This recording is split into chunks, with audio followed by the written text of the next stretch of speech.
Oh, Miss Nora. I remember seeing her last year. Wow, is that Senna? Are the nominees. Oh my god! Holy guap! Woo! Okay. Okay. Dude, Senna's so freaking beautiful. Her Handsome dress is fella. stunning. Senna's dress is oh my god. Oh my god, hold on. I want to see Senna. I want to see Senna. Oh my god! Can I be Senna's date? I feel like this choker is making me look more bulky. No? Can I be Senna's date and she can just have me on a leash the entire night? And I'll just bark? Wowsies. I love the necklace too with the gloves. Oh, no puedo, no puedo.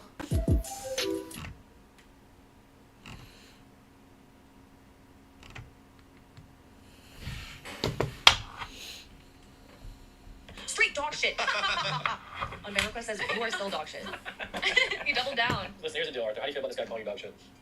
I'll be honest. If somebody's ruining the vibe in chat, it's not even about him calling me dog shit. It's about him pressing everybody else in chat. He's ruining the vibes for the chat, not for me. Yeah. I don't care if he calls me dog shit, but I care if he's kind of ruining the vibe for everybody else in the stream, in the chat. So true. Therefore, I don't usually say these things. Whoa, Arthur! Wow! Oh my god. Whoa. This is not about me. This is about him ruining the vibes. Yeah. Now, keep in mind, Arthur, you have the power to pick up that paddle and cross-ban him in all chats if you so. I guess you're the one that's actually dog shit now, so. Ooh. Nick, do you want to see a picture? And catchy? I love pictures. Okay, you find this. So I went to go like wash up, like take off my makeup, God. and then I come out and I just see Emily and Arthur just tuckered out. I said, damn. Me? You woke up and you said, did you take a picture? I said, yeah, and then you fell back asleep. What happened after I left? So they were asleep for like half an hour, and I was just, do my skincare. They also went in the hot tub. And then we had an orgy. Thank you Fun. for Oh, that. I'm just sad I left you. Yeah, that would have been so much fun. Oh, dang it. No, there was no orgies in this house, for the record. For that you know of. That's true, that you know of. I have Publicly, cameras. publicly. Yeah, that would be really sad if we had an orgy without you. No, I'd be happy. Are you sure? Would? Yes. Without you, you'd be Yes, happy? yes, yes. Why? Because if that shit went down and got leaked, I would get the most hate for it. It's time for a fan one. I can read this one. Okay, hi. Emotes. Hi. More emotes. Emotes. Good. It says, 你会讲什么语言? Which means, what languages can you speak? Okay. Okay, more emotes. She You fluent. are a good girl. Have you a friend? So I'm mad at myself. He says, hi, please, end, block me, please. Aww. Why did you ban this It's guy? fucking annoying, like shut up with your stupid emotes. Oh, Don't call me a good girl. Fiona, what if he doesn't know English? If you can't speak English, get it out of my chat. Oh, God. God. Oh, my God. Damn. I mean, like, Damn. I speak English on stream. Even in next chat, I see people typing in German like "Sprich Deutsch, du Hurensohn." Yeah. Sorry for that profanity, but it's like I'm like, bro, why? I feel bad for it because it's a language barrier. Yeah, I don't feel bad. I just like get annoyed. we're gonna vote. 1, 2, 3. Up next is, Oh my god. all right. I will read this one since I'm probably the only one that can. So, Probably. on, Catch, I know you want to, looking for yourself, right? Looking for the silver lining. Says, on the sink, on the floor, in the bathroom, by the door. Bars. Neil says, Nick, space, Gur, Oh. extra Emily. I just, okay. You probably said it by accident, as in like. No, I always say grr. Yeah, I always say grr. Say girl. Oh, she's reading. She's reading that. Do you not realize Do you what it not sounds get like? Huh? Do you not realize what it sounds like? Why? Oh, she doesn't. Okay, she doesn't get it. She doesn't get it. You don't realize what it sounds like. I do. Okay, Cassie, stop. These are two separate words. Also, I know it's too soon. We didn't vote yet, but this kid is 14. So. What if he's 40 years old saying, I'm just 14? Oh, it's a typo. He's 41. He said he's one of the younger ones in your planet. So keep in mind, personally, in my channel, we love children. Okay. And the more children we get, the better, because we can sell our merch to them because they will actually buy merch. As for what he said there, keep in mind, Emily has said that many times to me on stream and more so off stream. I just said grr. Yeah, she says girl a lot. It's up to you. I just gave you my opinion and how I feel. You can vote the way you want. Pretty sure Catch is going to be banned just like this guy is at some point. So, Oh my god. 3, 2, 1. oh, which one are you sticking with? Unknown. Okay. Cannonball! Real friends pee together. Just do it. Do a gainer. Wait, I know this guy. Some of my viewers. Oh, yeah, let's see 2 10. Ooh. This guy's here right now. Ever been at 2 guys at once? Bro. Dusty, you are here right now, brother. Dusty, do you have anything to say about this, man? Like, if you get unbanned, are you gonna go back at it, man? Okay, Or do can you- I just? Can I? Oh. Honestly, I was gonna go soft on him, but after he said fucking loser after With that. the Kappa too, he thinks he's so funny. And Yeah. I thought he's calling himself a loser. No, it doesn't even matter. Just like the. Nah, I don't There think he it's goes. Good Oh, no. night, Dusty. You have been eliminated in everyone's chat. Back in courtesy the of dust. Miss Fan there. Mr. Arthur, go ahead and read this one. It's for you. Don't get me wrong. Nothing gets me going more than sticking my wizard wand inside a cream donut that's just slightly warm enough to burn me a little. Anyway, do you want to be my donut daddy? Oh I wow. promise to always keep you filled to the brim with cream. Okay, before you do the nice. banana peel, is this a copy pasta or did they just make this up on their own? If they just type that off of the top of their head, that's so concerning. I hope you see You know what? It help. could be a gay copy pasta because that does imply like Donut Daddy, Wizard Wand implies that it's two men. I'm not gonna lie though. If I saw that message, I would look at it, I'd read it in my mind or by accident out loud. I'd smirk and go on with my day. Oh. Alright, well, it's easy then. What's everyone vote? 3, 2, 1. Welcome back, Donut Daddy. Welcome back, Donut Daddy. So this is from It's Catchy's channel. Viewer count dropped by 50 when you said you don't want to show your ass. Bruh. Tech W. Uh-huh. Oh no. And the benefit is, it's true though. I'm gonna be honest. Back when I played Apex, if he said drop by 50, I would have cried. Oh my god. I'm like, no way, I got from 100 to 50. So, That'd be devastating. Let's just do the banana peel for this guy. 3, 2, 1. It's pretty obvious. Oh shit. sorry. I pulled the wrong It's pretty one. obvious. You should just look around. That was a mistake. he was just honest. What? Whoa. Oh my god. It's a penis. Okay. Alright, stop playing Apex Weird Champ. Stop playing Apex Weird Champ. Whole bunch of spam. This is in 2020. Do you like? And it's just a massive penis. Nice. And he said For Mr. Arthur. just a memer. I'm not gonna lie, I should have listened to him. What? Stop playing Apex. Stop playing Apex. I should have listened to him. You wanna have a quick vote then? Should mod him? Do you have him? 3, 2, 1. Okay. Alright, welcome back. I'll read this one actually. This is from wait, this is Iron Forge Gym. What? No, it's not real, right? Yeah, look. That is real. No way. Where's that? Yeah, XX. Oh, Iron, what's his Twitch? Is he hot? Would you ever come inside me and work out? Would you ever come inside me and work out? Would you ever come inside me and work out? Oh, This is it's Iron Iron Forge. Look, he says I was just trolling because I'm a G. What? No. You know, you want to know the reason why my mod's banned? Because I told them specifically if anyone ever spams a question and tags me, it means they're an attention whore and I want them gone. Oh. Yeah, okay. I am a gym. Is that what he's He's an saying? attention whore. Oh. But maybe he's a Is there anything else you'd like to say, Iron Forge Gym, before we vote? I'm doing something on stream, obviously, and I'm ignoring his He question. said I'm a new gym. These things happen. Good one. 3, 2, 1. Emily. Yes. Emily! Oh my god, that's so many good. suitors! No, look, he says you're hot, you ugly fuck. He's playing with my hands. That's actually He says I love you. I hope my future wife is like you. Oh my I'm god. such a wow. simp for you. Another simp in the banana peels. Marry me or send me your sweaty shorts. Please marry me. I love you. That's And he goes, I didn't say anything bad, but if I did, I'm sorry. Can I talk to you like this? No. But then why can't he? Because it's just like a message that goes through the chat. Okay, what if I send you a text message and it flies through your phone? Well, I don't have a lot of people messaging my phone, so I would definitely see it. Like, I don't see these messages when people say to marry me. Wait, all three of your mods hit this guy up. Yeah, we have Really? 3 moderators. Time out, man. This guy got like slapped. Sam. 3, 2, 1. So bad. Nice. Oh, I want to go. Yeah, go ahead. Doing I roleplay say by this and being as is how streamers get viewers. Oh. Wait, do you have viewers banned in your chat? The word? No. Okay. No, I don't want Plus, being Asian and good looking, yikes. Ew. Asian good girls looking. like you are just a piece of white paper and red That's lipstick. insane. Wait, literally right now? Oh my god. I just put on a little bit more. Oh my god. Listen here, guys. I think that was racist. Mm-hmm. I think that was racist. Yeah. So, what do we do with racist here, Fan? Ban him.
You guys, this?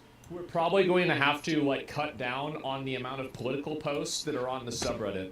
And the reason for that is because we're worried about it getting banned. Straight up. And so I'm probably going to have to just get rid of a lot of the, like, you know, hard politics. Unless it's like a big event. Like, I mean, this is fine, right? For example, that's fine. But in general, like, we're probably going to have to get rid of a lot of that. Because Reddit is simply a biased platform, and we don't want to lose our platform. If you want to do that, and you want to post that stuff, go over to Roach Ranch. This is the platform right here. And so this is going to be the main place that, like, if you guys want to post stuff like that, it's going to have to be on there so we don't get banned.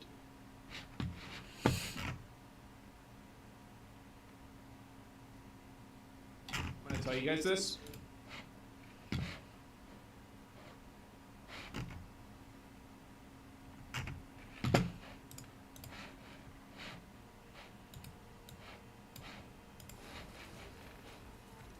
And then save it. What? No! I fucking disconnected! No. Are you kidding me? I think I'm dead. I disconnected. Are you fucking... Oh my fucking god. Bro. I disconnected. I think I'm dead. Bro, this is so fucked up, I swear. What is this day, man? Please tell me you live. Please tell me you live, man. I'm dead. Spam ice block, please. I'm dead. I'm dead. Oh shit, man.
Mary Demure, very cute. Mary Poppins, yes, because she's so small she'll fly away. Wait, Chad, did you say Mary Poppins because she's old? Or because she's short? Because I'm a nanny. If I have an umbrella. Oh! I fly with the umbrella. Oh, yeah. She's flying away to her retirement home.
On C9, I was playing like Sentinel, and it was just 1-4 on defense and attack, and just everyone just run it down, and I would just micro and like call and everything like that. Bro, you know what's so funny? Oh my god, wait, I have drama. Not drama, but like, you know what's so funny about like that whole like Rossi, like people don't like being microed by Rossi? Because like when I was on C9, I mean obviously it was a whole different team. Like it was me, Leaf, Zeppa, Rooney, and Jake. But like I microed the shit out of them. And they just listened. And like I would rage at these guys so much. Like I would rage at them so much. Not rage, but like I wouldn't like be a whiny little bitch. But I would be like, you guys need to fucking do this now. You know what I mean? That's why they dropped you? They did not drop me, bro. I've never been dropped in my life. Let's get one thing straight.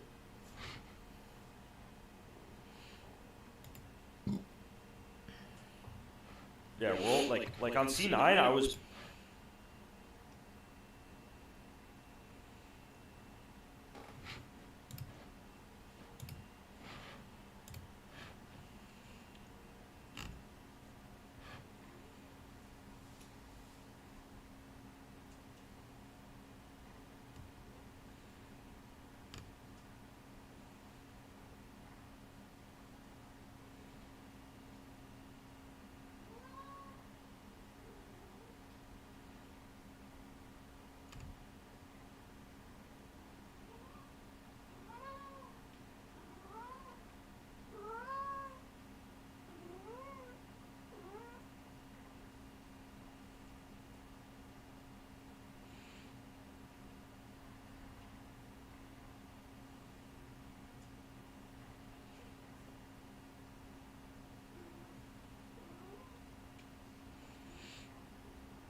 New Got to Be Color Remix. You can customize your color. Mix it, remix it, make it yours. Lasts up to 15 washes. Own your color with Got to Be Color Remix. Tune it up, Juicy. So we commented something yesterday. Unfortunately, we lost a life in one of the. We did 5 dungeons. We lost a life in one of the dungeons. Amelia perished. It's our first dungeon loss. Kind of feels like shit, not gonna lie. But I will say there's nothing I could have done better. I did everything I could. My team knew I was terrible. I said I was terrible. I told them not to let me tank. They let me tank. Everybody agreed to it. Know what they signed up for. It is what it is. At the end of the day, it is what it is. I didn't die. This isn't a fucking team game. I didn't die. I didn't die. We're alive. It wasn't like I was like plotting. That's not what happened. It happened. What happened. It sucked. Not victim blaming, but everybody, there's no blame. Everybody knew what was happening.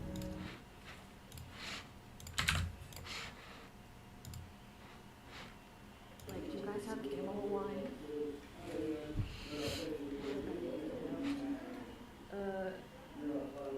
Thank you. Appreciate you. Oh, Booba Cup. Look at this. This is perfect. Oh, thank you. Thank you so much. Beagles for the 20 gifted. Thank you. Beagles.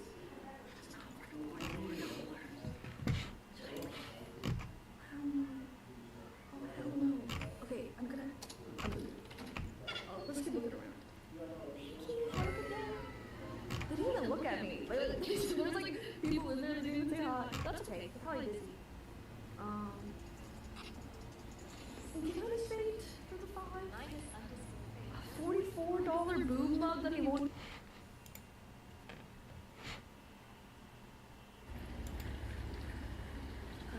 Who is someone to do?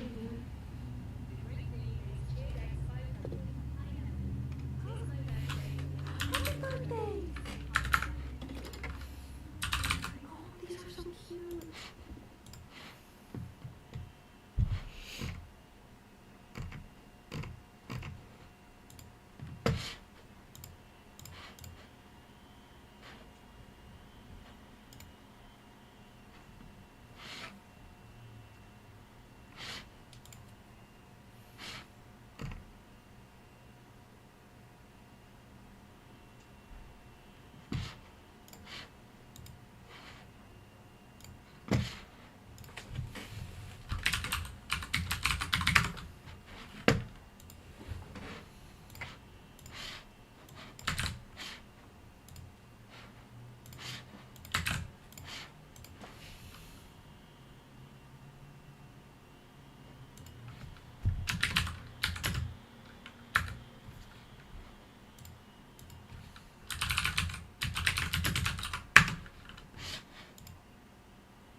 Hi, is that for sharing?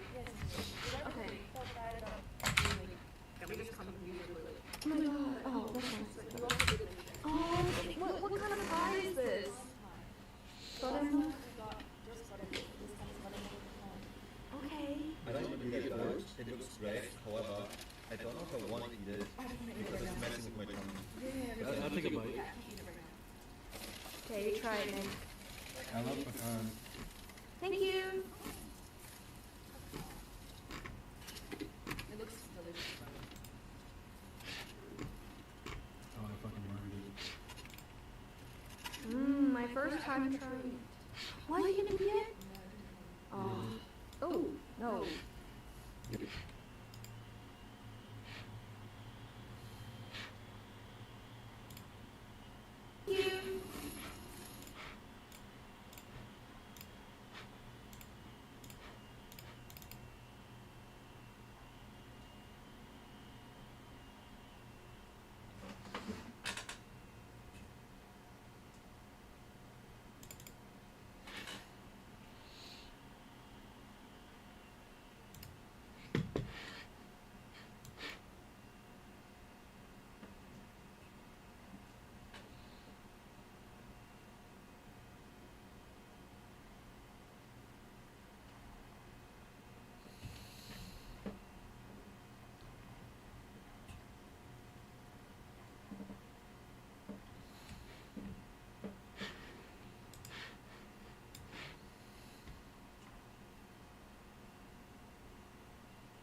have recently made a buzz around the net with their Battle Mage announcement. Now, straight away, I'm looking at this going, 249, 12 gigabytes of VRAM. This is looking like a great value proposition. Now, they're also including their XESS 2.0 suite, and this is going to include their super resolution as well as their frame generation. So it's actually really big that they're starting to add in value, at least if they're going for NVIDIA in terms of the mid-range market. Because we all know that the RTX 4060 is the card to beat and is the card to take market share from. However, this presentation, I was watching it, and there was a clip that I was listening to. I'll play it for you guys. I know you have many other GPU options, but the ARC B580 wins in value. The B580 is 25% better performance per dollar than our competition.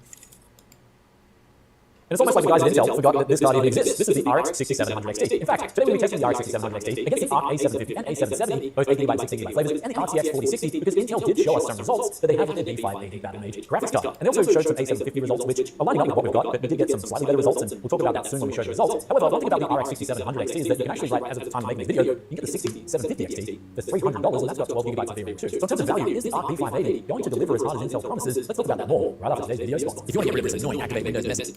Welcome back to TechSC. Now what you're going to see up on your screen is side-by-side comparisons here against these three different graphics cards, actually 4 different graphics cards. I thought the A770 was the better choice here, with 16GB of RAM. I definitely picked it up for an absolute bargain when I was in Taiwan. And in fact, if you look around, you can get this card for a really good price. Now, looking at the results here, I'm deciding to leave the ARC Battle Mage B580 results as they are and as Intel's reporting them, because I don't have one of these cards, and I won't even have one of these cards probably until sometime after launch. Now, due to various reasons, if you guys follow the channel, you know what they are. But looking at what Intel has shown here, they've shown a lot of results with XESS. And essentially the problem is that we can't really show results against the other competitors' cards when you're using a particular company's upscaling technology. So what I decided to do here was pick 5 different games from the results that they were showing that didn't have the XESS upscaling technology. And now since Intel is putting a heavy focus on 1440p ultra gaming, we decided to do the testing of these results at these settings with 5 different games here. And we'll start off with Strange Brigade, where they're showing quite a big uplift with the B580 over the A750. Now when I threw the 6700 XT into this mix, we actually got a win for that card. And then also when we showed the RTX 4060 in here, it was getting better performance than what Intel was reporting. And also even the A750 was scoring some pretty good numbers here, better than what they were reporting. And the A770 was actually very close to the B580. Though moving on to the next game here, Horizon Zero Dawn 4040p, and we didn't really have an ultra preset here, just ultimate quality. I'm going to assume that that's what Intel was talking about here. But here's where the 6700 XT was just like way ahead of all the rest of the competition here. In fact, the RTX 4060 was performing worse than what Intel reported it as when I did this benchmark, though the A750 and A770 were performing right around where they should be, or at least the A750 was matching right around what Intel was saying. So the B580 looks like it's going to get a nice performance boost here, but again, it's still going to be behind that 6700 XT when it comes to launch day. But what about Borderlands 3? Here's where we've just got a clean ultra setting preset at 4040p, and here's where my benchmarks line right up around with Intel's, both for the RTX 4060 and the A750, but then we throw in the RX 6700 XT into the mix, and it's coming right around that B580 mark, as well as the 74 and the A770. It does get a big boost over the A750. Then move on to Baldur's Gate 3. Here's where I decided to test out an area where I'm guessing I'm getting similar results to that of Intel with the A750, and we've got 64 and then 69, A750, A770 respectively. Then move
This phone will ring. Is there an office there?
moving on to the 6700 XT, it's chart topping here, and then the RTX 4060 is kind of matching that of the A77. Of course, we want to say the best so far. This is years 5, and here's where we're doing this testing. The RX 6700 XT coming in with a slightly better performance score than the RTX 4060. However, the RTX 4060 was coming right around Intel's numbers that were showing. Then when I tested the ARC cards, they're actually performing quite a bit worse than what Intel was showing here. So Gears 5 is going to be something I'm looking closer at when the V580 comes out, because they were showing quite a step up here, but then the ARC cards, when I was testing them, they were performing quite poorly as benchmark, and significantly behind that of the NVIDIA and AMD variants. Though what you just saw on the screen right there was the rasterization focus game benchmark. Of course, when it comes to ray tracing, this is something that Intel has promised a big uplift in performance on, so we're going to wait until we get our hands on the V580, see what they can really do in terms of ray tracing. But it does look really good, at least from what we're seeing from the value point here. When it comes to the pure rasterization performance, we're looking at something already out of the market like the RX 6700 series, as I said before, the 6750 series, which we had for $300 US. That's got 12 GB VRAM, and that is topping the charts here today. So when I'm looking at $250 price tag, I'm hoping that it can deliver better than the numbers that Intel has stated in their own graphs here. When I saw the press release, but then I do look at things critically, and I'm noticing that there are a few mistakes as well. For instance, when I look at their test system, they were tested with VBS on. That's core isolation. Now, if anything, that's just a detriment to performance. Whenever I've tested this setting on versus off, the on setting is always going to be worse performance across the board on any single title. So why did this on Intel when you're doing tests? Another thing I did notice too with their benchmarks was they did focus heavily on XeSS, and they did leave those benchmarks pretty much all the way to the end of the presentation. And so one thing I noticed is if you've got something that's going to absolutely destroy the market, it's going to slay, you don't get that at the start of the presentation, right? So there are some things that do concern me about Battle Mage. I'm hoping it does deliver, and it is good to see a $249 card being main focus straight out of the gate. Now, it's also got a $219 option coming too. That's a big 570, that's got 10 GB of VRAM. So that's also a really good thing that Intel's doing, right? They're saying NVIDIA AMD, around this price point, it's time to get 12 GB of VRAM instead of 8 GB of VRAM, but they're looking at the 7600 as well as the RTX 4060. But I guess from my standpoint, looking at these results, with Intel, I just don't trust any of these benchmarks coming out of these companies. Always wait for the day one reviews from guys like us where we get the cards, run through our tests, and tell you guys straight up what the real results are and what really it is. Because something I noticed here is some inconsistencies with these results that are coming out from Intel Labs, where they said that it seems to be underperforming a little bit versus what I'm getting here, as well as the fact that we just conveniently forgot about the RX 6700 XT. That's it. It's good to see some new products coming to the market. I'm hoping Intel can make a bang with Battle Mage. Do look forward to you guys seeing what you say, think about this in the comment section below. But also another big piece of news with Intel was their CEO recently was stood down in a very hastily manner. And one thing I'm going to say about this is that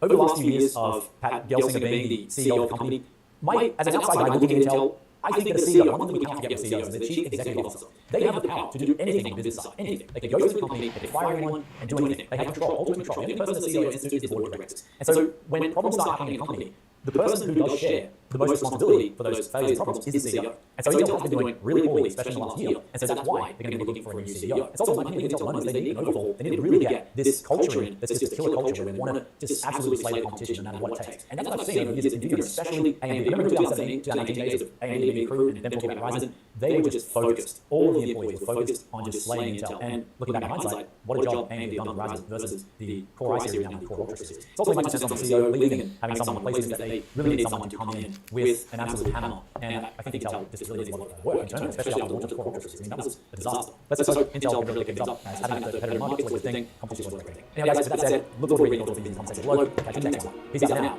Bye. Excited for the vacay? No, I'm so stressed. I feel like my mom is gonna put me in danger. I'm so worried about Myung. I'm worried Myung's gonna get sick or something. I just feel like my mom is probably putting out flyers right now, being like, come on, come all, come meet Valkyrie for free. And please send me the photos that you take so I could make posters of it and hang it outside, please. Come, everybody, everybody. Here's the address. It's like, my mom is too proud. Yeah, she's very proud, but it's at alarm.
No.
So the biggest misconception that people have about CIA officers is that we are somehow super smart. We're not. I mean, we are trained, we are disciplined, we are structured, but we are not super smart. When you have enough structure and discipline, you can get away with a whole hell of a lot more than just by being smart. Any smart person out there knows. The problem with being smart is that you're easily distracted. Because if something isn't good enough to keep your current attention, you move on to the next thing. For that reason, CIA hires people that we joke are too dumb to quit. Meaning, you bring in somebody, you teach them structure, you teach them a framework, you teach them that all they have to do is a simple structure, a simple framework, over and over again, and they'll have success. Well, guess what that does to a not so smart person? It gives us exactly what we need to have high confidence in our success. So then we just do it over and over and over again, and that's how we have success. Awesome. Okay, so now in the last few minutes, if you indulge me a few more minutes of time, it's so fascinating, fun. Can't resist. It's having to get this chance. So I've got a lot of questions from my audience, like this, and you can get in touch with Andrew at his on Twitter. He's Everyday Spy. He's got a YouTube channel, Everyday-Spy, and we'll put all the links down below. So first question came from Gonzalo Chavez, who says, on Beyond Skinwalker Ranch, you've analyzed Chris Bledsoe's brainwaves as orbs are being manifested. Have you ever considered reproducing the study in Mexico with an individual named Juanito Wong? He not only manifests orbs, he also has flying saucer experience. So here's what I'll say about Chris Bledsoe. First of all, Chris Bledsoe is one of the kindest, gentlest, most authentic human beings I've ever met. The fact that in addition to his kindness and generosity, he also has a measurable connection with a phenomenon is just incredible. But what we don't know is what that phenomenon is. Now, when I agreed to participate with Skinwalker Ranch and study Chris Bledsoe, my interest was not in finding connections to aliens or life forms or what Chris considers some of these words to be, which are almost celestial, right? Almost like angelic in nature. What was interesting to me is this man a type of canary in the coal mine that can give us advanced warning of threats? And by all measurable data, the answer is yes. Whether it is a secret spy satellite or a foreign drone or a UFO, Chris Bledsoe can somehow see it happening before it arrives, and we can measure that with an EEG.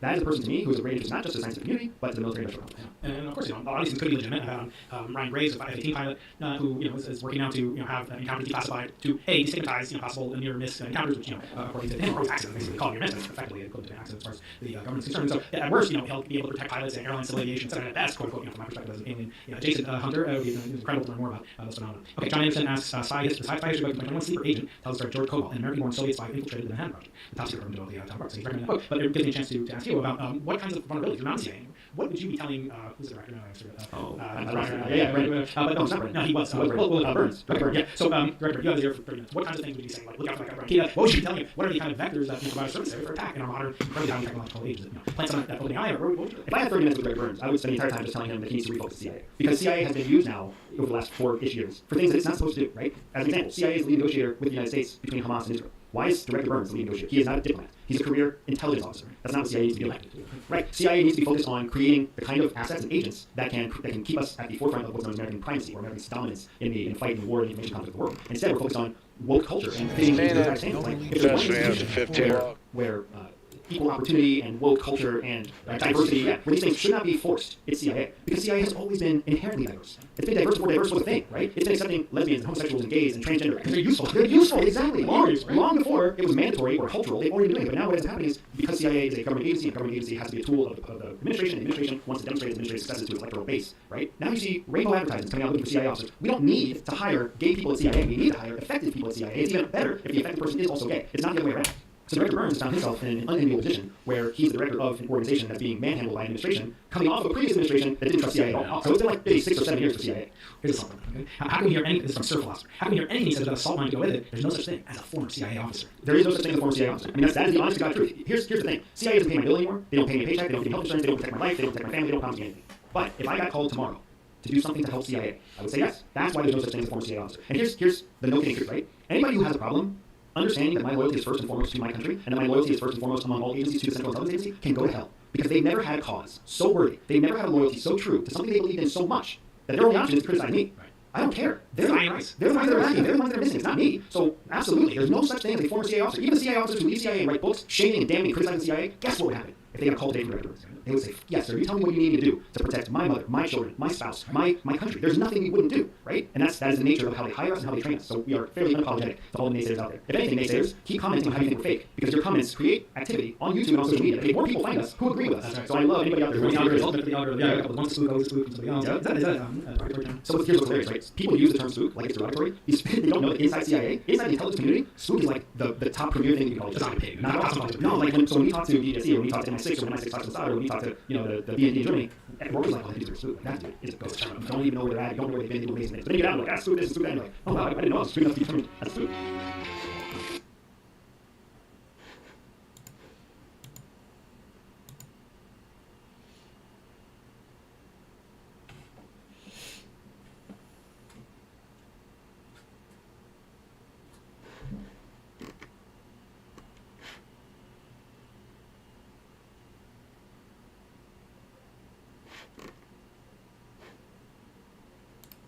I think mixed race identity seemed to be like so much more of a thing than I ever understood as growing up. And I come from a very diverse household, and I also, my dad is Chinese, and I think I felt a lot more, I guess, Chinese than what the world perceived me as, and that was a weird, confusing concept for me. You're Chinese grandmother. Yeah, and I was living in China and I moved to LA, and so like I came having a pretty clear idea of who I was and what I was, and then to be immediately told within the context of TV and film and media, that's actually not what you are. You know, I was, you know, when I first was auditioning, I was told literally in the room that I was not. They're like, well, you're not white enough to be a lead, obviously. That was it. But you're not Asian enough to be the Asian part, which someone to do with you because that was the best audition of the day. And I would get that a lot where my work never was able to speak for itself, my identity and what I was perceived as was, and that can really do a number on what you think of yourself. And I remember agreeing with that, like genuinely being like, oh, head scratcher, that's true. And then one day my dad, this back when you physically print out your resume, your headshots, and I, like this very cinematic moment, but I deleted Wong, and which is my last name, and I put in my dad's first name, because I still wanted my dad's name. So my dad's first name is Bennett, and that was the first audition I got. And I've never been Chloe Bennett. I'm still not Chloe Bennett. I am Chloe Wong. It's just what so for me, changing that, like that wasn't some big awesome moment. I think people have different opinions on whether or not doing that was good or bad, and I also have those same opinions. Like there's something really negative about whitewashing yourself to fit something. And I was so there's a lot of complexity with that, and I haven't really settled on the right thing or if it was the right thing, but here I am. And I think it's so for me that was, I think, one of the more prominent ways I realized that things could change, or you could change for, and that doesn't necessarily mean it's good.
The gift that I would give.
called this Allen Board.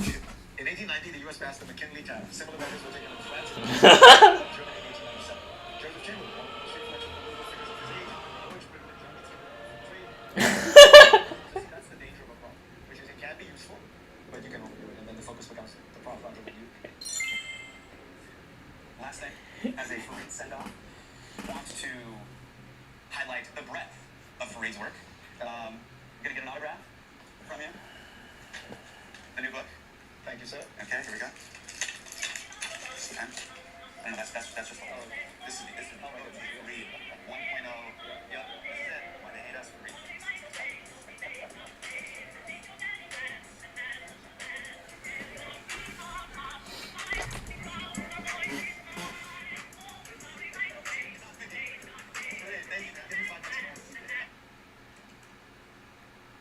So in a way, what you're saying is it's easier to technically make a game, it's harder to stand out and have an edge. Well, it's harder to technically make a game too, is the other thing though. Again, it's easier to get started making a game, right? But again, if you're trying to make a high quality game, you have maybe a lot of things you want to make sure.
Nick is crying because you are getting filled by meat that isn't his. That's his problem. What am I supposed to do? It's not here. What are we working with today? What do you mean? Okay, so today I'm gonna. Okay, so I'm just relying on my data. I'm not sure how long that's gonna last. So we'll see.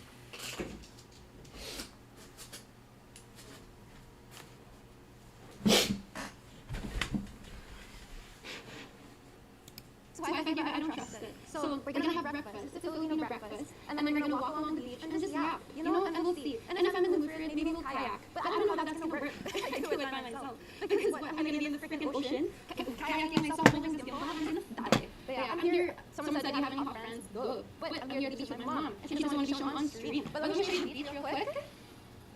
Hey, beach. Beach, please. Beach, please. Going to Austin? Well, alright. So about... Okay, announcement time.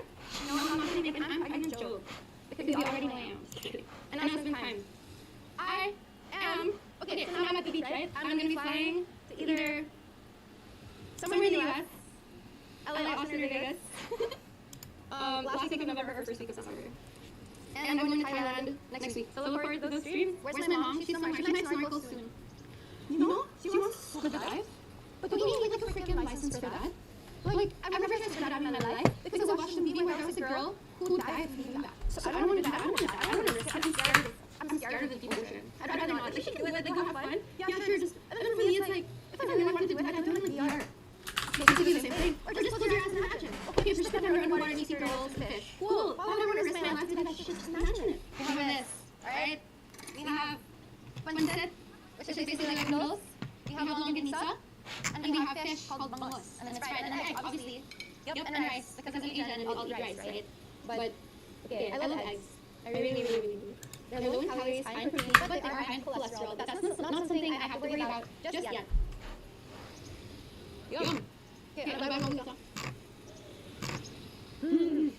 any question? Have you been having your mom show you some stuff in the kitchen after that mishap? Not really. But when I go back to my house, I'm going to be doing another cooking stream, so look forward to that. We're going to start. Did you say anything? Can you just you said, hey, hi, what's up? Do you like the stream together or something? Or another video on the farm? Kidding. Like, it's fine because you are getting killed by me that doesn't exist. That's his problem. What am I supposed to do? It's not here. It's like so bright, but yeah. Oh my god, my dress is wet! This is so good. It's like so by the beach. Oh my god, my dress is getting so freaking wet. It's so bad. And then maybe kayak for another day. And then another day is gonna be like it's called the Boodle Fight.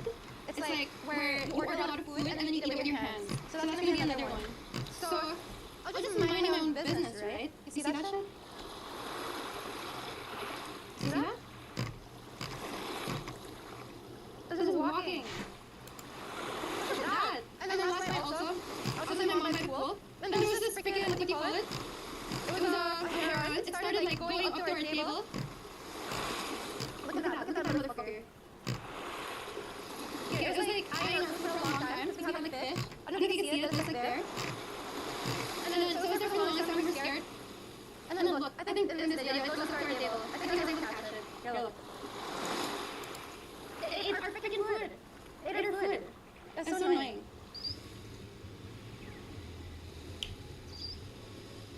I do have a lot of talents. I mean, I know this already. Look at this. With my ears. I'm like loaded right now, so I don't want to. Tell us a funny story. Okay, our competitors. Well, first of all, Jensen is brilliant. So, so it wasn't until we were well into our careers. So no family dinners. Just to put the rumor to rest. No family dinners. And it's an interesting coincidence.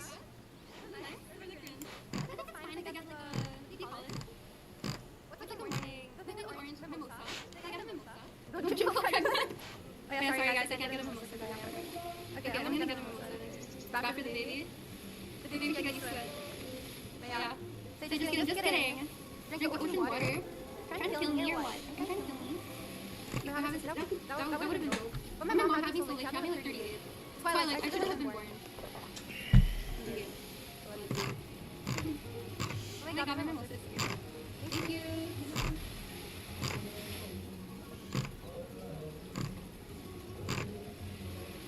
Yummy. This is even coming out. This is wine and orange juice.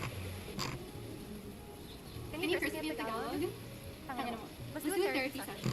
Okay, so ask me if you have traumas right now. Ask me advice, and I'll give you advice. Okay, so I'm your therapist for today. Okay, go. How do I not get jealous when other hot girls are going to see my man? Oh my god. Well, honestly, it's not good to be jealous. You know why? Because if someone's gonna cheat, they're gonna cheat. It doesn't matter how much you think about it. It doesn't matter what you do, what you say. If they're the type of person who does that, then they're gonna do it. So might as well just focus on yourself, be the best version of yourself, and let them be. And if they do decide to cheat on you, if they do decide to choose someone else over you, then that's on them. It's their lost faith, humble. That's my advice. Next question. Next question. Help me. Would you advise me to stop not telling my wife? Oh my god! Okay. Stop me if you want, but the fact that you want to hide from your wife means that there's like some hidden implications. You can just stop someone without any hidden implications. But the fact that you want to hide from your wife means that there's something else there, so maybe not. Maybe you should talk to your wife about it and go to like couples therapy or something so you can fix whatever relationship you have left. Because you can always salvage. You know, like relationships are a matter of compromise. So there's that. Okay, next question. What if I'm being informed by a 34-year-old semi-black guy on Twitch? Especially if you can talk about it. Or for being crazy in your opinion, he has been pathetic. when you've lost all meaning in life, you're totally disconnected from society and you're one step before suicide. My advice to that is try to find people who love and support you and seek out their company. I know it can be hard, but try to do that. Try to take care of your suicide hotline, but try to find things that make you happy, that give you meaning. Because, you know, like in a day, there are moments where you're happy, there are moments where you're sad, and feelings they come and they go. So it's a matter of like keeping yourself busy and try to put yourself out there, like make an effort, like go out and do. And that's the only way that I think this pressure valve will release. Do you think that Western government's reluctance to endorse rulings such as the ICC against Benjamin Netanyahu, do you see that something fundamentally damaging, or are you already less optimistic about how much change those kind of international institutions can have? I mean, I think it's unique. When you see the very fact that the ICC prosecutions are even taking place, it's obvious that this is a new step. These organs of international justice, the Geneva Conventions, or I guess in American terms, Geneva Suggestions, the United Nations, like all of these international organs that are supposed to uphold humanitarian laws and principles are historically only used against the enemies of the West. And some American politicians are very open about that. I believe it was Lindsey Graham that might have had a conversation with Karim Khan in private. Karim Khan is the current ICC prosecutor that actually facilitated the arrest warrants for Benjamin Netanyahu and Yoav Galan. And in that private correspondence, I believe he told him that the ICC is not there for our allies. They're there for African warlords and thugs like Putin. And technically, throughout its inception, throughout the way that these international organs of justice have worked, that is true. That is what they've usually had in the crosshairs. So I think things are changing. And while this kind of broad sweeping change is not going to happen overnight, I do feel optimistic. And ultimately, there is, especially if there's continuous pressure from the public against the governments, that inevitably they're going to have to succumb to that pressure. Or they're going to have to become more militant and maybe even more fascist in an effort to quell the naysayers, the people that are protesting against the government. We've seen a little bit of that in America in the way that our campus protests were packed up. There were prosecutions that took place, which is very unique in a country where you're supposed to be a bastion of free speech. But I think all of that resistance only causes people to grow more and more angry. And there's only so much a government can do when there's enough people that say this is inappropriate, it's done. Yeah, you've received backlash at various points for what people perceive as excessive sympathy towards groups like the Houthis or Hezbollah, who share opposition to Israel, but may have what many would think of as quite aggressive views in other areas. Is that something you think about, worry about? No, not necessarily. In terms of their domestic affairs, a lot of these like militant movements, these non-state actors, I'm not aligned with at all. Having said that, however, that is not the reason for why they are persecuted or killed in many instances. Like Hassan Nasrallah, he's homophobic, right? Yeah, I know that. But they didn't kill him because he was homophobic. They killed him because he was a part of the axis of resistance. So I don't place a lot of emphasis on the internal dynamics and internal policies of these resistance groups, just as I don't care that America was homophobic, segregationist, and misogynistic when they aligned against the Nazi rise of power. I still rooted for Easy Company. And every time I watch Band of Brothers, I still stand up and salute, you know, because they did what had to be done in that regard. And I can't even change the political discourse in my own theoretical democracy. So I feel like the hypothetical conversation that we're having about the civil governance of these militant groups is simply to just say, well, they're bad too. They're bad too. They deserve punishment. When in fact, the real reason I think people are critical of them is because of their opposition to Israel. I mean, I'll take it one step further. The Gulf allies that America has have done a metric ton worse things than even Hezbollah has in terms of its own like personal civil governance, but that's never a point of contention with our allegiance with Saudi Arabia, for example. That's unconditional. That allegiance happens because they are a very valuable asset in the region. They're a client state. We give them unlimited weapons. They sometimes use those weapons on Yemen. And that dynamic is never called into question because I don't think that honest State Department employees care about that. They care about their goals in the region. Aside from domestic political change in the US and across the West, what do you think a permanent, stable solution looks like in the area that's currently now splitting Israel and Palestine? So this is I have a rather controversial opinion on this, I guess, but I take note from the likes of Avi Shlaim, who have also evolved in their understanding of Israel-Palestine and have found themselves in the one-state solution camp, and I'm definitely there as well. Because the settlement expansion project that happened, that coincided with the so-called peace process, made a two-sovereign state solution virtually impossible. Either you have to forcibly expel 750,000 settlers from both occupied East Jerusalem and occupied West Bank, which is not only impossible, but would be very violent. Or you recognize that the current order of business is that Israel is the singular sovereign state, but it's an apartheid state. And that's the way I approach it. I believe that Israel must dissolve its apartheid and offer citizenship to every single Palestinian, equal rights, equal representation, and become a secular democracy. Israel cannot maintain its demographic concerns. Because what are demographic concerns at the end of the day? I mean, we have demographic concerns in America, but we know exactly what that means when a white supremacist says we have demographic concerns in America. But that calculation is so different when it comes to Israel.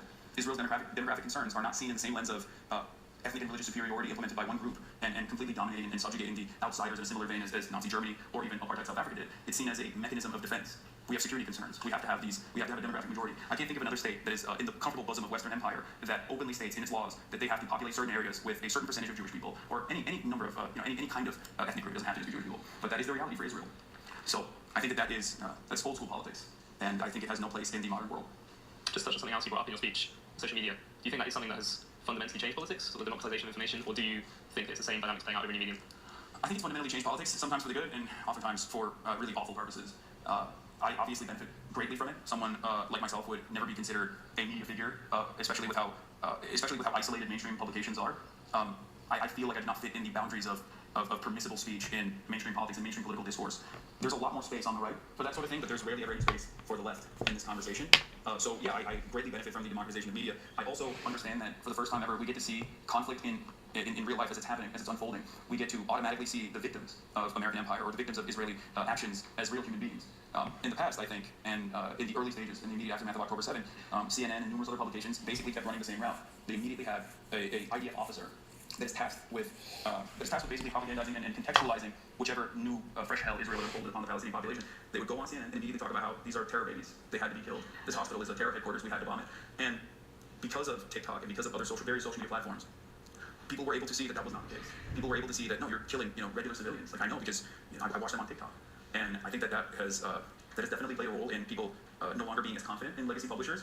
But there's also the downsides of the democratization of media, whereas people with whichever mindset could go on and do something that they call grifting, where you saw a lot of this during COVID, where people were just straight up saying, mainstream narratives on COVID are all false, COVID is fake, it's not real, the vaccine will make you gay and autistic, don't take the vaccine, and there was plenty of space for that. Like, some people were actually selling their own personal products and trying to monetize on them, but other people were simply doing it because there was a lot of interest in this. There was a market for fake information, and I don't know how to deal with that. I guess spirited debate is one method, but when the faucet is so overwhelming, when the faucet is open, it's uncontrollable, and there's so much disinformation, I truly don't know how you deal with that.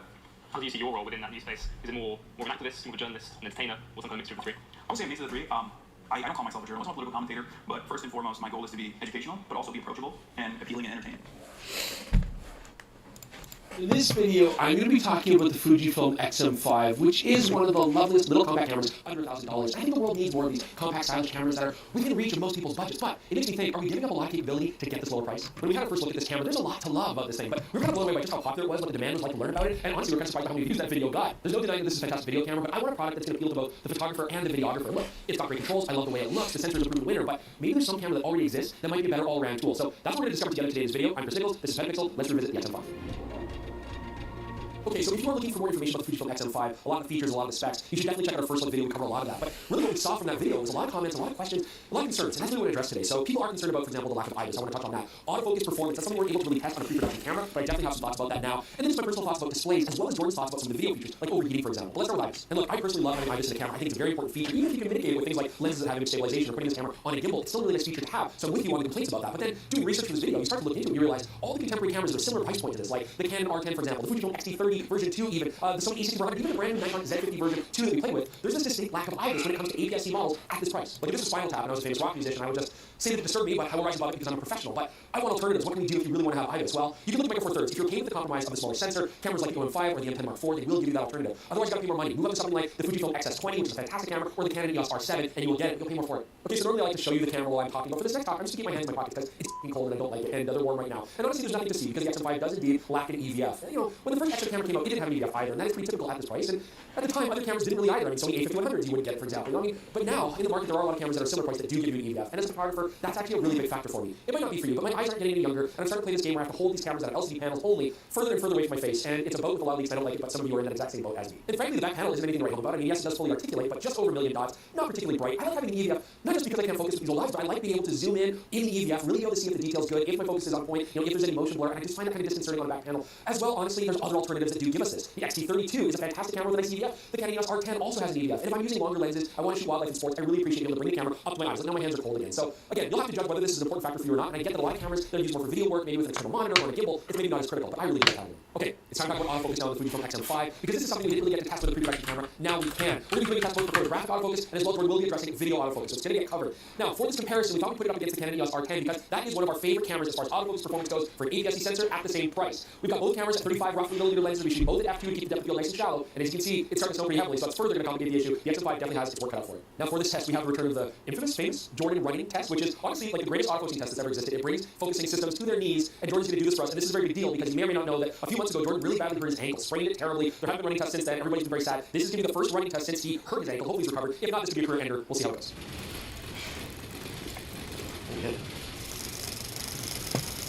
All right, so back in the office here, we're going to take a look at autofocusing results. Jordan did a great job with his running test. Most importantly, he didn't hurt himself or surprisingly anybody else in the process. That's the best news. Before we get to the results, look how pretty the light is on me right now. I mean, this is what I'm using for podcasting as well in this space, and I'm being lit right now by the Westcott Cobb L120B light. First off, I can dial in the power really nicely. I love that I can also dial in the color, which lets me match the ambient warm lighting of this room. It's going to a compact little Westcott rapid softbox, and it does a beautiful soft light. It fits right up in the ceiling without taking a lot of space, and the fan is actually really quiet. Now, because it's more stationary setup, I've just got to hook up to the mains, but I actually did get the kit that comes with Westcott's MV95 leading V-mount battery. It's got a D-tap out to go right into this light, so if I want to take the field for portable power, I've got that option too. And it works with all of Westcott's rapid box switch accessories, so I can use lots of different kinds of softboxes and modifiers. It's really cool. If you guys want to check this out, just look at the link in the description below, or go and visit fjwestcott.com and have a look for yourself. And so let's look at our results here. So first off, the Canon EOS R10. This is going to be our control because we know that it does a good job. It detects eyes really well from a distance, detects faces really well. And you can see our hit rate here is actually really good, even with all of this snow falling. But a good sequence of Jordan, it's following his eye even as he gets close to the camera. I'd say there's maybe only one or two that are questionable, but they're still within range. So it did a really nice job. What about the Fujifilm? Fujifilm's getting a lot of flack right now for the autofocus. And the fact of the matter is, for photography, I think Fujifilm cameras do a perfectly good job. The XM5 has the latest algorithms. You can see here our hit rate is doing a really good job detecting eyes and faces from a far distance, and it tracked really nicely. I would say there's a couple shots here which are a little bit out compared to the Canon. It's not quite the same hit rate, but it's actually surprisingly close. Okay, so while I've enjoyed cozying to my office, I'm going to return here very shortly. Jordan's been waiting outside in freezing cold to do his video talk, so let's go to next. Yes, it's me, Jordan, to talk about the video capabilities of the XM5, which Chris is filming me on right now. And I just want to give you a quick recap. If you're looking at this price range, there is absolutely nothing else out there that is going to give you 10-bit long recording with 6.2K open gate. It's just a hugely compelling feature set. Now, there were some things I definitely wanted to check out once we had a production camera, and obviously the first one is autofocus. Because the parts of that review that were shot on the XM5, you sometimes find the autofocus wandering off the chosen subject. And a big part of that is the default settings on these cameras don't work well at all. They're designed to be constantly looking for new subjects to follow. It doesn't make a lot of sense. So you really want to change it so it's set to lock on and turn the autofocus responsiveness down quite a bit. There, I find that makes a big difference to the autofocus. But what happens if the camera's moving and your subject's moving, like when you're vlogging? Okay, so now we're shooting again with autofocus tracking, and we've turned on the digital image stabilization as well. We're using the kit lens, which has optical stabilization. But despite all that, if you're shooting at normal shutter speed, you'll still get blurry frames because of camera shape, but also because, unexpectedly, even though the focus point is on you, the camera will tend to just drift to the background or foreground somewhat unexpectedly. It's certainly better in this production camera, but it's still going to be an issue. Is there a better place to talk about overheating than a winter wonderland? Yes, it would be at home in my office with a hot cup of tea, but here we are, so let's do this thing. I was a little worried about overheating on this camera because it is such a small body, but honestly, I was incredibly impressed recording a very demanding 6.2K video, open gate at 30 frames per second. I was able to record an hour and 17 minutes before the camera overheated, at which point my battery light was already flashing, so you're getting basically a full battery of record mode in that. The only time I found a real issue is if you jump over to 4K 60. There I was overheating after 40 minutes. Now, interestingly, even though this is a very affordable camera, it's compatible with Fujifilm's fan accessory. With the fan attached, I was up to 80 minutes of record time, doubling what the camera can capture. And again, my battery light was flashing. That's going to be a full battery of record time. So this is extremely impressive performance. Now, Fujifilm does also have their 4K LP option, which is going to crop into the sensor and give you longer record times, but it's not available with 4K 60. So unless you're shooting in very warm environments, I don't think you're ever going to actually have to use that mode. This is a really impressive performance. So as I said right when I started this, if you're looking for open gate recording at this price, the Fujifilm is really going to be the only game in town. But if you're willing to forego that, the Sony ZV-E10II does definitely offer a more consistent autofocus performance, and that is going to be a big deal if you actually want to use this like a vlogging camera or shooting more complicated scenes. Comparing the Fujifilm to some of the more photocentric cameras like the Canon R10, well, that one doesn't allow you to shoot log, and you can only get 10-bit recording if you're recording HDR video. Or the Sony A6400, I mean, that thing is so long in the tooth, it can't even capture 10-bit video, and the rolling shutter on it is absolutely awful. Honestly, the best competitive photography-centric camera would be the Nikon Z50, which does shoot 10-bit and log, but again, that rolling shutter being a big crop if you want to shoot 4K 60, and I just think the Fujifilm is better overall quality, especially if you want to open gate. So, the Fujifilm XM5, as Jordan said, it's a fantastic video camera, probably the most capable video camera out of anything in its price. And for photography, there's a lot of stuff that I really like here. I mean, I do like having film simulation modes on the dial. I think that's a great way to get people just starting out into the Fujifilm camera system and learning and having fun with photography. And even though it's such a simple and compact camera, I love the controls. I think they're perfectly adequate to have this camera work the way I want it to as a photographer. The EVF I think is a really important thing, and it's a big deal for me, but it might not be a big deal for you. I really do wish this had EVF. I would love having the compact size as a sexy little pocketable camera. But the fact is, there are other options out there, and that's what we wanted to explore with this video. So let's talk about that next. So the Canon EOS R10. If you want an EVF, this is a fantastic platform. I love the autofocusing joystick. I like the grip. I like the controls. I use this a lot for sports, action, and wildlife, and it does a fantastic job. And so that really appeals to me. The big downside with the EOS R10 is it just cannot compete with the video features that the XM5 offers. So that's going to be a weakness here for the EOS R10.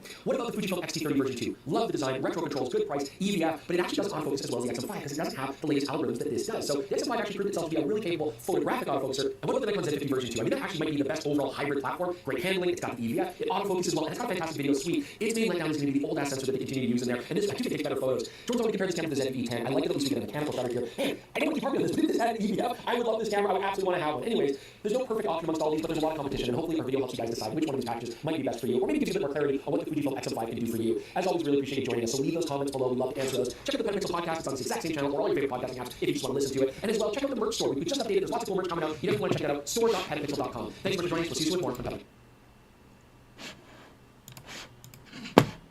And someone's like, well, this is a full frame. Are you going to say, well, that's overrated or that's underrated? I think that it's underrated. Yes, I'm with you. I think I have a theme with what I choose to The reason I think that it's easy to have a whole tangent here, yes, right? We're yes. like, well, you know, extra 35. Yeah, I've had that argument right. before. The question, you didn't ask the question, can you get the job done with a Super 35? That's not what you asked. No. You said it's a full frame underrated. And I think it is because of lensing. Absolutely. I don't care about shallow depth of field, like capabilities or whatever, but I think that one is overrated. Yeah. Shallow depth of field, lensing options. Not that I'm bad at math, but doing math, why bother? Yeah. 35 is 35, leave me alone. Exactly. I know. There's some limitations where it's only possible, you know, like a wide, like think of a wide angle lens. What a wide angle lens even means, and then think of how wide a wide angle means on full. You know, there are looks now on full frame that just can only be achieved in full frame. Exactly. You know? I find that's where people are like, well, you know, film was shot on Super 35 mini. Cool, but we now have Yeah, this exactly. frame capability. For me, why? I'll just put it down to this: is I absolutely am not saying you can't get a beautiful image or a beautiful film out of Super 35. But the fact that I can then crop in on my full frame and get Super 35, the argument to me is null for Super 35 because I'm like, well, I can just do Super 35 on my full frame sensor. Like I can just, and then what I love is if I have 3 lenses and my, we have a lot of stipulations, 6K recording. As opposed to like a 4K. Like if your camera, if it's like you can shoot, you know, you think of like some of the Blackmagic cameras or the Red cameras, they can shoot 6K. Where a lot of the Sony cameras internally, I guess you should say internally, they peak at 4K. Right. I'd say this is not about the sensor, this is what you can actually record. Then I would say overrated. Yeah, I would say so as well. Yeah. Especially 6K, by the way. Nobody uses the 6K project. It's like maybe 8K, but even then, it's like 8K is a great medium to deliver 4K, but it's really high res. I know, but I would rather have a 6K oversample than a 6K delivery. Yeah, just because that means that I'm likely streamlining in some way. I don't know. I mean, yeah. Unfinished wood desks. What do you think about that? You just added that. That's the same image. I've come around on this one. Okay. Should say what it is. I'm trying to say, I want to pronounce it like Hevik. HWC. HWC H265. So I am now in the underrated camp. Oh, really? I was an H64 and was like, who gives a crap? But now I like H265 better. How come? Convince me. So I think maybe when I established my opinion when compatibility was lower, and so there was like aspects of my workflow that were just made more arduous. Decoding and stuff was harder and stuff like that. So like, this is harder to work with. If, when I do make an export and I open up in a player, the player doesn't realize what it is, and like there's like a color shift. It's all weird. Most of that stuff seems to be ironed out now. And I believe like they're getting better at it, and the iterations of the cameras are better. So now I just feel like I'm just getting more efficiency. More You know? efficiency. Okay, I can pay that. I just, yes, I was with it just overcomplicated things for a while. I haven't done a one-to-one, but I'm just taking a stance. Hey, come back! There we go. We got it. We grabbed it. Perfect. 4-2. We grabbed it. Perfect. 4-2-2-10 it. I mean, that's. I guess in the face of our raw conversation, we clearly prefer this. Well, do you remember when the A7S3 came out and Sony's new interface? Like, we have a new menu, and we now are putting 4:2:10 in all of our cameras, whatever. Yeah. And then and there was no more need for camera reviews after that. The YouTube reviews went in the toilet because everyone's like, good, solved. I know, right? Problem solved. We're good. I know. What else do we need to improve on? No, to me, this was the best thing that ever happened to mirrorless and 100%. prosumer cameras. Because it made the other ones like dynamic range and all those other things more relevant. Exactly. Trying to get 15 stops under 8.73. You know? With a 0 channel that I just threw it away. It was like, no, 4:2:10 is the best thing that's happened to filmmaking, and no doc filmmaking in the last few years. What's this? Oh gosh. Is that a first? No, that's not the Okay. Proxy recording. These days, I'm over here. I'm okay with the transcode and post or whatever if I need it, but I don't need to record proxies. I don't need my camera to do it. Lens data, metadata. If your camera is recording this and sending this down the pipeline. My answer would be solely. I'll give you my answer, but it's dumb. Okay? It is for you on YouTube. It is for me on YouTube. It's like when I'm doing like, let's compare these lens test results, whatever. It's like, wait, how did I shoot? I know. Instead of having this late, yeah. But if I wasn't doing that, I don't. For the price of an FX30 with 10 to 20mm f4 PZ lens, you can get. Don't worry, kids, there's nothing rude. I don't want to be like that because one of the core elements of what is behind that mosaic is really most using nickel with carrot, and it packs a colossal punch. Before we carry on, so give it a sponsor by Squarespace, set up your own slick tool of choice for content creation. Well, you want XM instead. That was better. What was it last time? Was 2013, 2012? Something like that. Just like, oh, people like, you want to make a vlogging camera. What do we do? We can do like XM. You almost not about. You'll probably feel like it's just another vlogging camera. It's got all these features like skin smoothing. It's meant for people with insecurities and people like shooting photos and video for TikToks and whatever. But there's a lot more to it. It's really actually. You really you take photos with films that later. You know what? Hey, let's just give up this reviewing. Here.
Okay, so this person here, Melantoes, is one of my friends, Ryan Still. His main account, Batman Ryan, got recently banned because he said he was my clan chat, and he wasn't his last chance, and he's totally banned now. He's just sent me a message on the sense come to edit your words, it's nice to have. And I thought, like, you want stuff, so I'll give it to you. But let's see, I'm going to show you what you're saying. I'll come to this. Okay. If I show you, I'm going to show you what you've done. I don't really do this, but guys, I don't believe this. Look at this guy, I don't believe that.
I hope you get the Philippines. Sorry.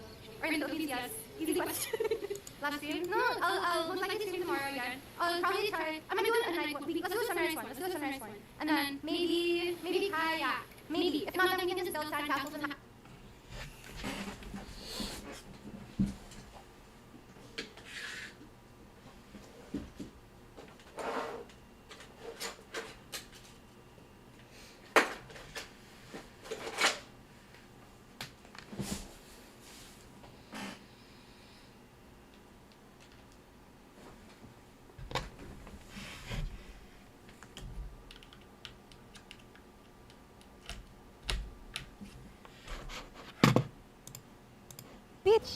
Beach please, beach please. Going to Austin? Well, alright, so announcement time.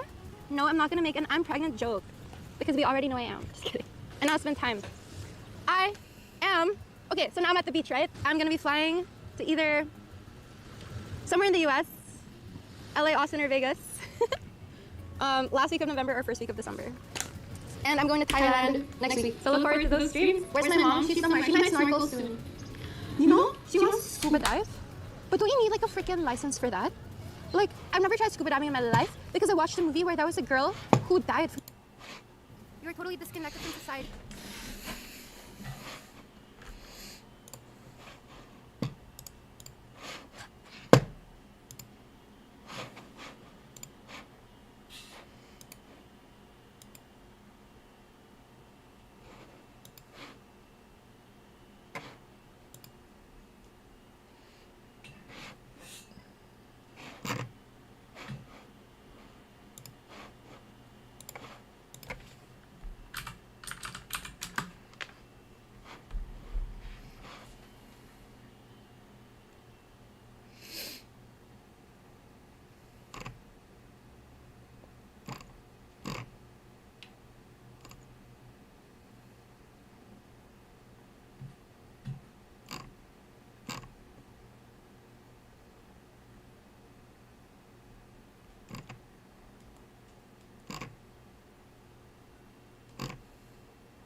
It's okay. Wait, stay everyone. Oh. RuPaul. You're so tiny. It's not like bending over more.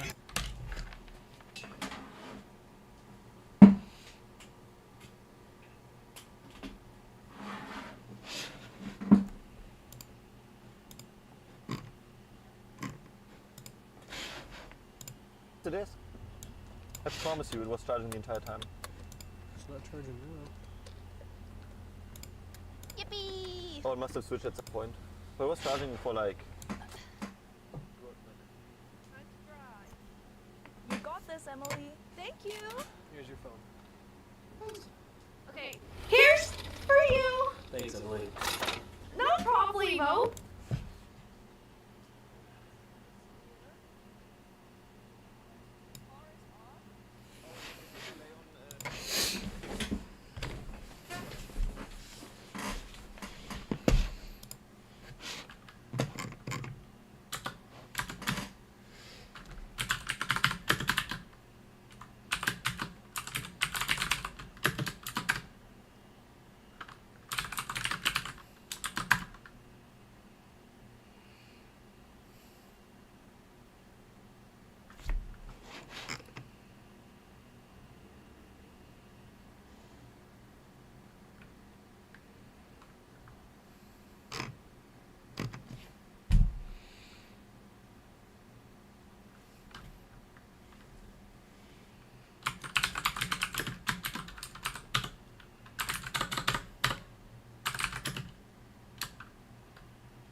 I built a 360-degree orbiting virtual production studio from a marble orbit and the biggest Sony Bravia LED TV I could find.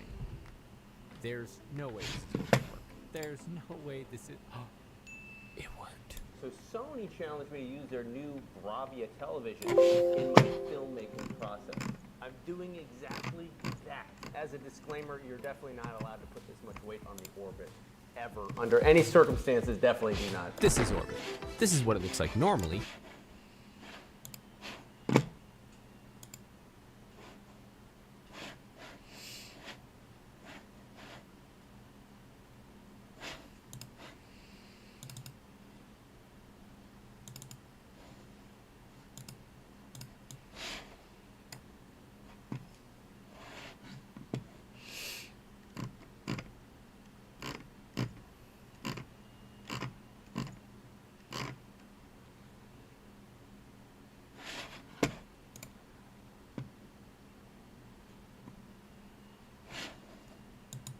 You mount it to your ceiling and it makes over-the-top, super cinematic circles. And this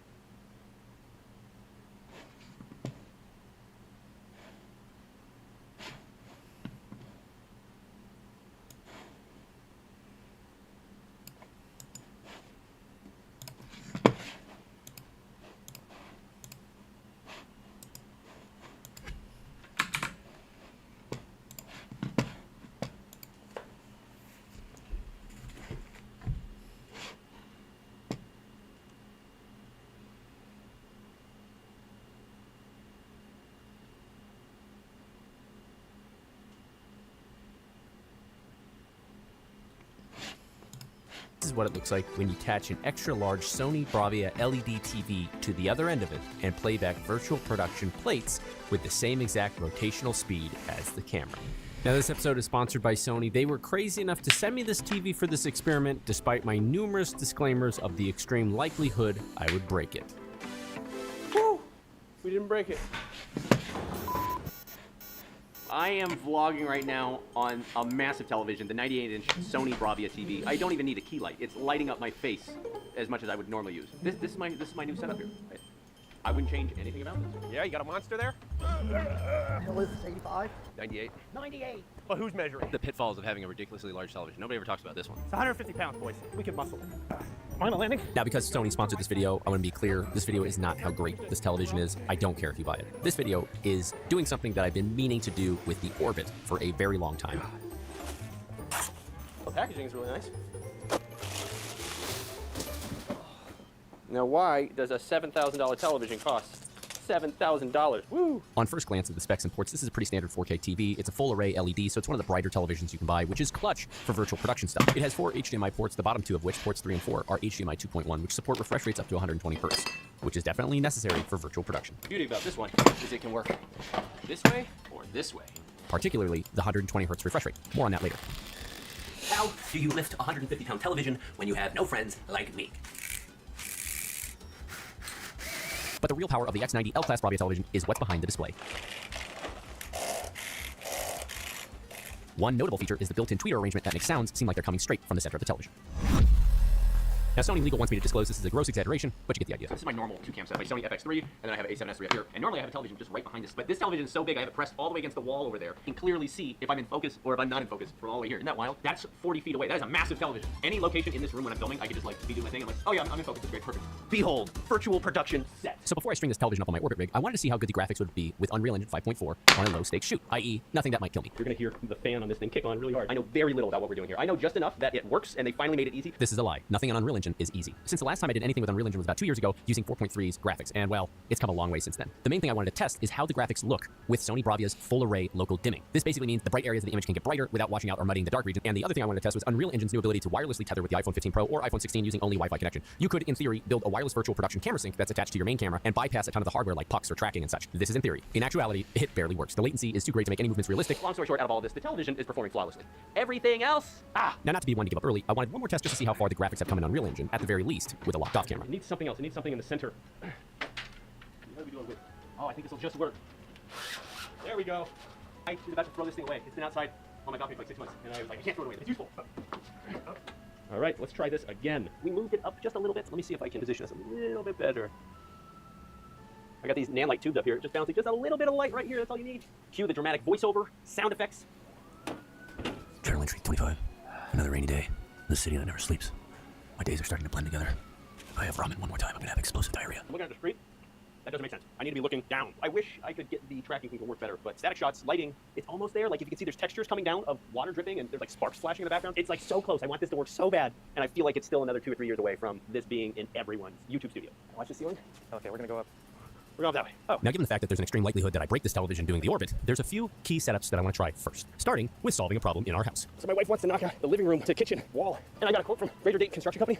They wanted 12 grand. I was like, dude, I'll just buy this $7,000 television, and I'll save myself like 5 grand. So at current recording of this video, the TV is on a deep discount for $5,000, which is still an expensive television and prices itself in the higher end of the market when compared to others the same size, but there are a few specific reasons why this TV has been lauded by many reviewers and is better suited for this project than the cheaper alternatives. Perfect. And for this episode, it's the overall color accuracy and peak lumens.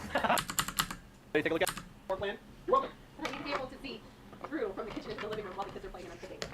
Thanks for coming over, Elliot. Where's this going? You gotta go down that way? Oh, I watched Maverick on this the other day. Top Gun? Really? Holy someone got put it inside. No, I got one. I initially bought this because I wanted to build an elevator out of my last studio, and I can't tell you how stoked I am that I'm finally putting it to good use. This electric hoist is rated 1,740 pounds, which basically means these screws will be ripped out of the wall before this wrench fails, which is good, because I estimate we'll probably need about 300. Now, this television has a lot of real estate, and I've always wanted to see what it's like editing on a screen this big, but sitting this TV on a desk would only block my studio. So this is my more creative workaround. This winch will also double as my way in which to safely lift the TV onto the orbit for the last test.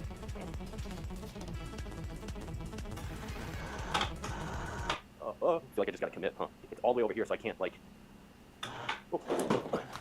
Now, having an electric hoist inside your studio is very useful. That is, as long as the control box is long enough. So it looks like we'll have to make an extension. Introducing my 25-foot control box. Look at this, baby! So now I can stand anywhere I want in the studio and lift whatever I want. I mean, it's not a bad angle. The problem is this television is front heavy, so if I wanted to lift it up, it's like slightly leaning forward. I got an idea. So the second part of what I have planned is building a bracket to hold this television. The 98-inch TV has 4 10mm wall mount threads on the back, so a simple, flat, extra-large wall mount will work. I went with the cheapest one because I plan on heavily modifying it. Cue the Sony FX3 slow-mo anamorphic welding montage. Now, most everything that I shoot for the channel is currently shot with the FX3 or the Sony A7S III, so I'm excited to see what my footage looks like being played back on a massive Sony-made television. Now, Sony prides itself on being one of the few manufacturers, if not the only camera and television manufacturer with a deep understanding of sensor-to-screen pipeline, meaning these colors I'm seeing here should be recorded and played back with the same fidelity, nothing lost in translation. Now, this doesn't seem all that important for normal stuff, but it will come in very handy later when we film plates with the Sony camera, and then we play them back on the Sony television and have them match in real time. So the frame is pretty strong, but looks like we're missing one key element, the top part. And this is where I'd like to introduce the power of triangles. This is a pretty thin piece of sheet metal, so we'll have to double it up. If you're a fan of this John Wick lighting, just know I'm a much better cinematographer than I am welder. God, that looks like shit.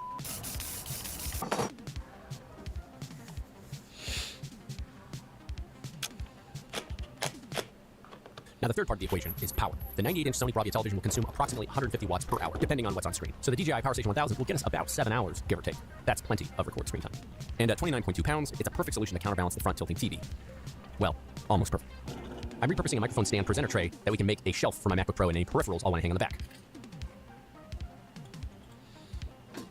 The top part of this mount will later be used to support the entire weight of the TV via a 13-foot section of aluminum speed rail, but for now, it will be used as camera support. For this build, I went with the Sony ZV-E1. For one, it's the smallest full-frame alpha camera out there, but secondly, it has USB-C tethering as a webcam, so that means I only have to run one cable into my computer. My new super minimalist setup. You don't even see the computer, do you? Hit me. Woo! That's good. I don't want to go too much. You don't want to do too much. You know what I mean? This is moving so much. I should not be doing this. This is a bad idea. Bad idea. All right, we'll go one more time. What do you think about my new live stream setup? Pretty rad, right? All right. With this giant television, I can see the entire timeline. This is the way. Now, it did take a few days for my brain to adjust editing on it, but being able to see all the visuals upscaled on Sony's new XR processor is definitely a luxury I got used to. But let's get real. I don't need 50 applications open at once when editing, and the Bravia 55-inch screen has the same color science as the 98, so I think I'll stick with that. Woo! We didn't break it. Though, for virtual production, we must go bigger. One of my favorite quotes that comes to mind is just because something can be done doesn't mean it should be done. And I say, it definitely should be done. Now, we know the orbit can hold my body weight. That's not the question. The question is, how much more can it hold? All right. By the way, the orbit is not rated to hold anywhere near close to this. Had to take apart the motor here and make sure that it was welded all the way through so the motor wouldn't just shred when there's like 300 pounds on it. So the stock orbit is rated to hold about 15 pounds on each side. That's enough to hold most cameras and equal in counterweight. But most of this rating is based on the stock arms and accessories, not the actual motor. If we use a cinema arm attachment, we can slide speed rail through the orbit and that payload increases considerably. But the most I've tested on the actual motor is close to 200 pounds. And while that works fine, we need to increase it by 50%. All of that work just so I could look at one thing. See that? Needed to make sure that was welded all the way around. This is good. So now that we know the motor won't rip apart and kill me, we'll need to distribute the axial load and give more strength to our aluminum speed rail. And this is where the block bearing comes in handy. The cinema arm attachment comes with a block bearing and 2 collar sleeves to attach to either end of the speed rail. And if we add ratchet straps to the mix, boom, now we got a spinning truss. Now, I extensively tested this last year with the outdoor orbit and 30-foot orbit wingspan, and it works. It works well by straightening the orbit out. But I've never attempted to put this much weight on there before. Let me be clear, this is f***ing stupid. I mean, the top comes down. Normally on the orbit, you have the camera on one side, and then you have a counterweight on the other side. But in this case, the television is 150 pounds, and it is the counterweight. So we're going to have to counterweight the camera side now. Check out the counterweight. So once again, the Power Station 1000 comes in clutch here. I'm going to clamp it to the camera side. It's going to give us about 30 pounds of weight, so we're going to need to add some extra sandbags to go the rest of the way.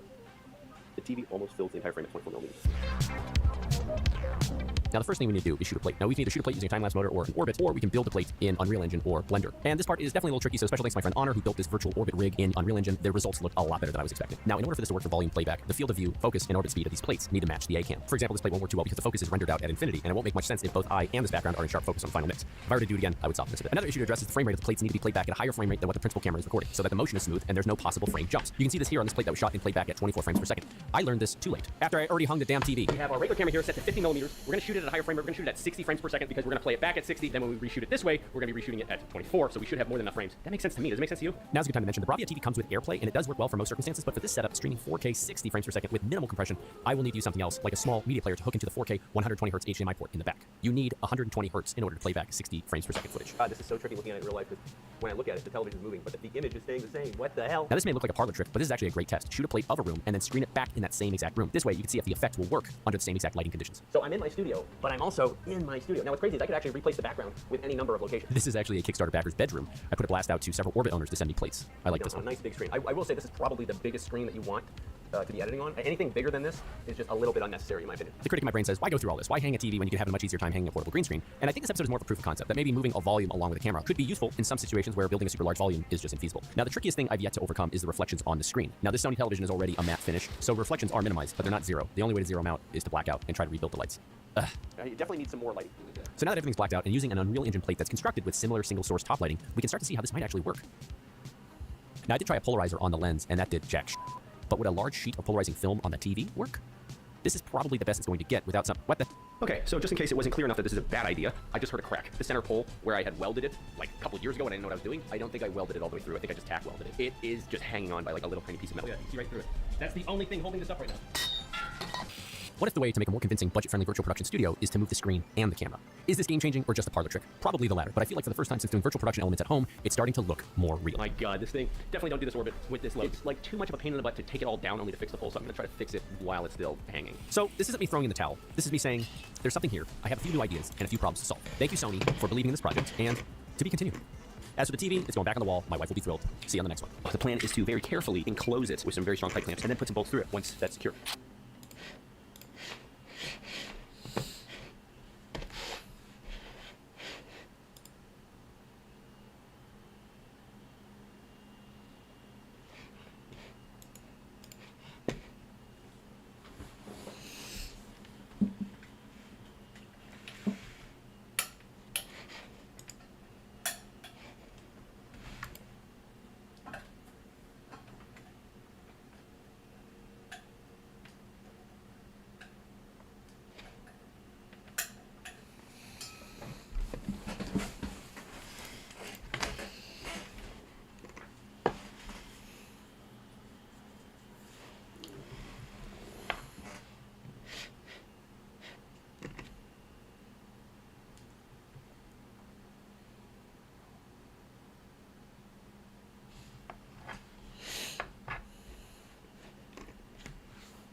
This says, oh no.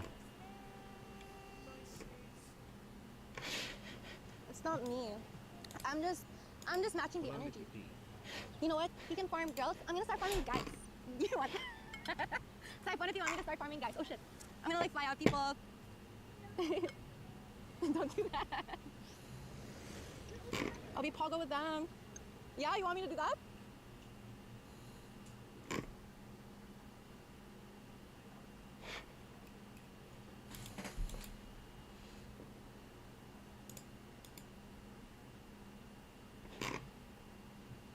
God,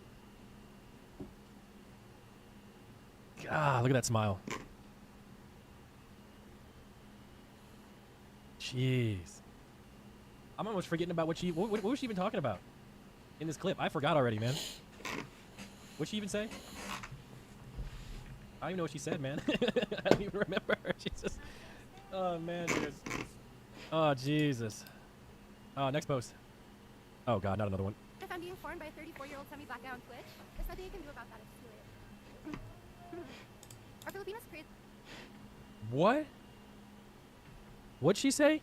If I'm being formed by a 34-year-old semi-black guy on Twitch, there's nothing you can do about that. It's too late. Why does she move like this?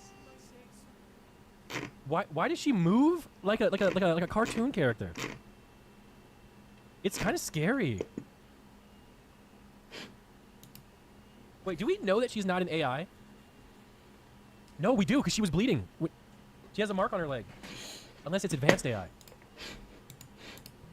And you're clean with the You snaps. look absolutely stunning today.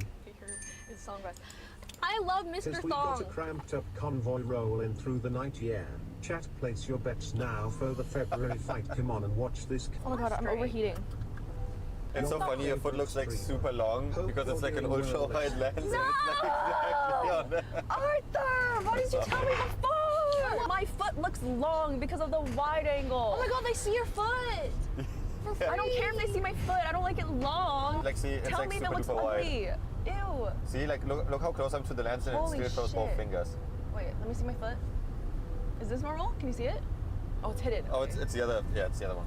Oh my god, tell me beforehand. Aw. Bro. I'm self-conscious. Oh, you're I can literally put my nose against the lens and it's still showing like everything. Are you serious? Yeah. Can you like, do it? Yeah, look. Extreme Infinity. Emily.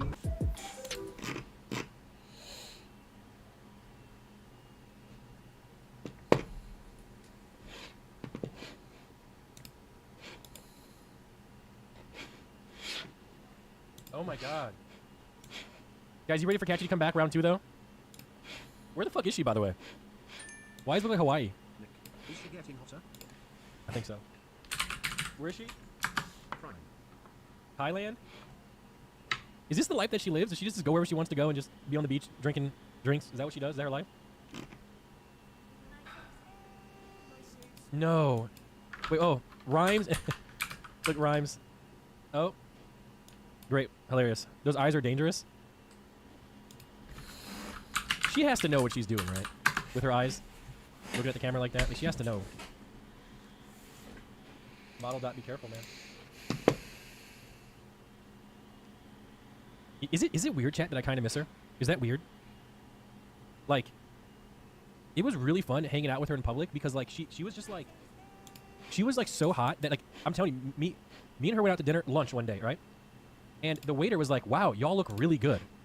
And I'm looking at him like, I've been here 55 times with 55 different other people and you've never told me that once? Once? Those you eyes be dangerous. It was crazy, man. And like we would look out in public and guys would just be like, Looking good, Nick, stay healthy. and they're gonna break their necks, man. It was crazy. And to me it was like, yo, she's my friend, right? So I'm like kind of bragging myself, you know. NMPL. It helped my aura a little bit too, not gonna lie, bro. Better than the GTR? No, it's in addition to the GTR. We pull up to the GTR with the GTR valet. How about the car with her and then me? They think I'm either like hella rich or I got like that strong dick game or something. Both are probably true, keep it real. You know? So, yeah, it's great, man. Yeah, it's great. Yeah, it looks like you paid for it. I mean, I guess. Oh, no, please. Huh? How do I not get jealous when 2 other hot girls are going to see my man? Oh my god. Well, honestly, it's not good to be jealous. You know why? Because if someone's gonna cheat, they're gonna cheat. It doesn't matter how much you think about it. Doesn't matter what you do, what you say. If they're the type of person who does that, then they're gonna do it.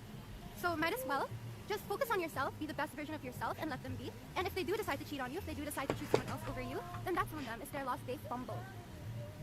You know? Huh? How do I not? Who's she talking about? Huh? How do I not get jealous when 2 other hot girls are going to see my man? Oh my god. Well. Oh. Someone in chat said that, and she was responding to that. Oh. So it has nothing to do with me. Elnick, I might have to unsub bruh. Black men don't cheat. How dare you cheat on her? What? NMP life is war. P model. Period. Be careful. Period. Bro, she's so good at farming. Another one? How? How do you survive when you've lost all meaning in life? You're totally disconnected from society and you're one step before suicide. My advice to that is try to find people who love and support you and seek out their company. I know it can be hard, but try to do that. Try to seek therapy or a suicide hotline, but try to find things that make you happy, that give you meaning. Because, Why you know, she- like in a day, why does she look so there are sad? moments where you're happy, there are moments where you're sad, and feelings, they come and they go. So it's a matter of like keeping yourself busy and, you know, try to put yourself out there, like make an effort to go out and do things. I think that will really help. But I hope you get the help you need. Sorry. This is kind of surreal, right? Because it's like this pretty girl on a beach on vacation, and then a chatter's asking her about like mental health things. It's kind of strange. Hey, look at this beach. This beach is insane. Yo, Nick, what up? Dude, this is just There's this thing unfair.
I'm gonna get canceled on LSF.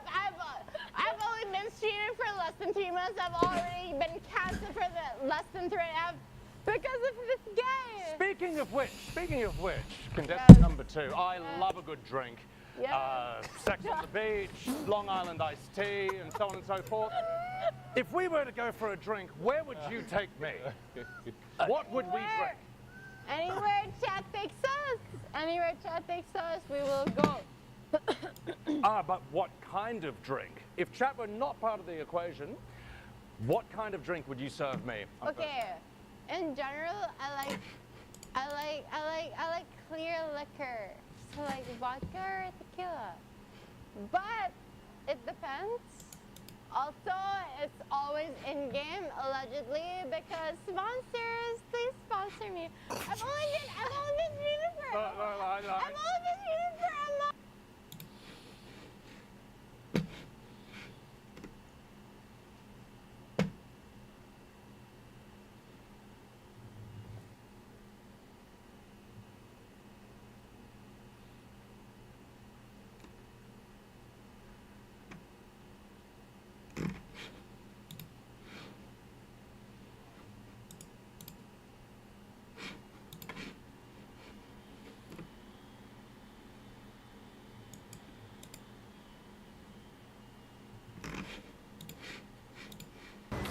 Are you ready, guys? Let's get ready to rumble! Today, Was it here? we have... Hello. What would you call it? Emmanuel Pacquiao University. So, Pacquiao University. So, in short, Pacquiao. Pacquiao.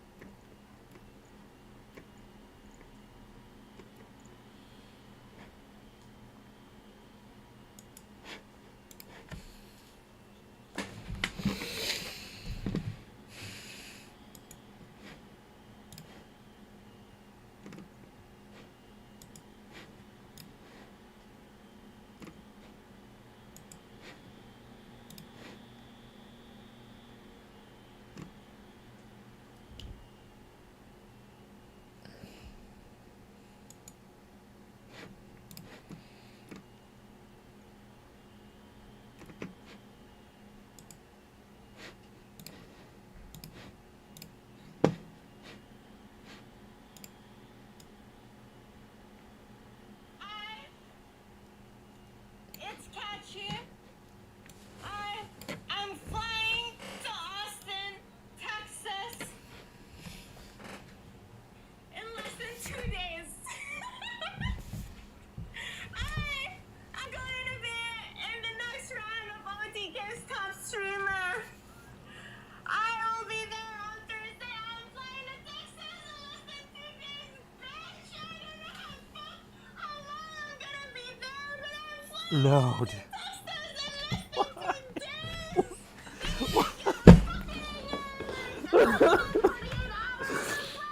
Oh, why no? No, God. I thought you got a. Oh no, dude.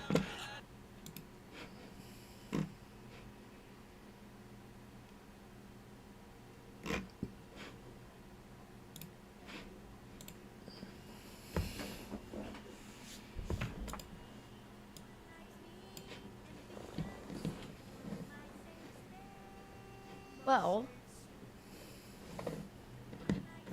did you guys have drinks at that dinner? sorry. I'm sorry.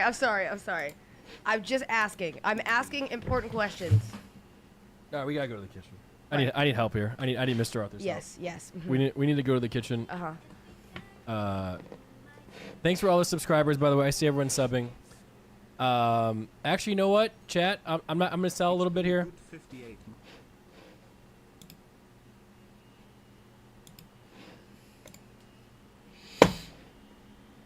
It's really low if I wanted to. I can make it really low. But I'm not gonna do that.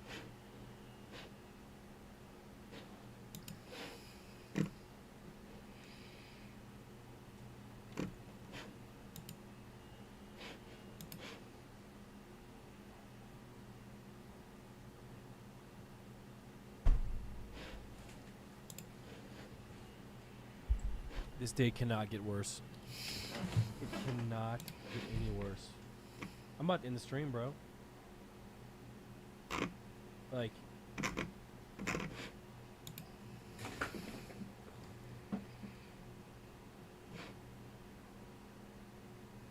She has, I can tell by that voice, at least a 7-inch cock.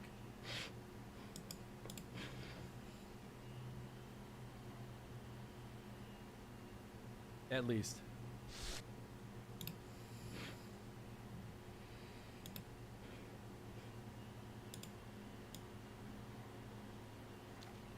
Yo, did you you wanna hear something fucked up? What? Did you tell him about what the date stream was originally supposed to be? Me? No, Catchy. Oh. Huh? It was supposed to be with you, but Arthur was out of town, remember? Yeah. I know. It's so fucking annoying, but whatever. Oh my god, not even Homelander could get this out of me. Why does this make you laugh so hard? Why does it make you laugh so hard, huh? Because, like, I'm such a fucking Jackass. You are.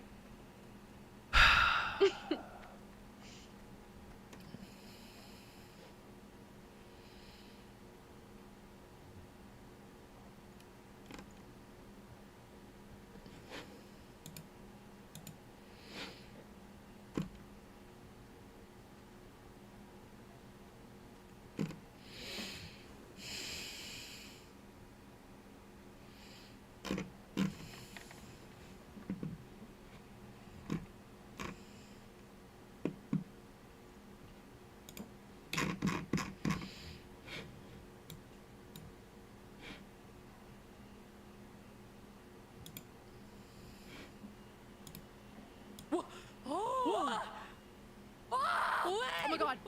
No, wait. I can't click this. I can't.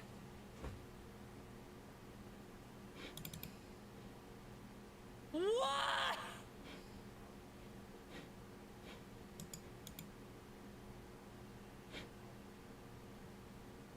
Open it. Wait, I want to know what it is. I know. Wait, Open I it. wanna know what it is. Please open it.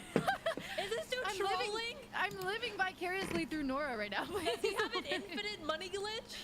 Please open it. Yes, he does. Oh my god. Please open it. I want to know what it is. But I'm getting so excited for her. No, show. Show Nicholas. Hold him. Michelle Pullum, please. Please. No, if she doesn't open this right now, she hates me. Nora.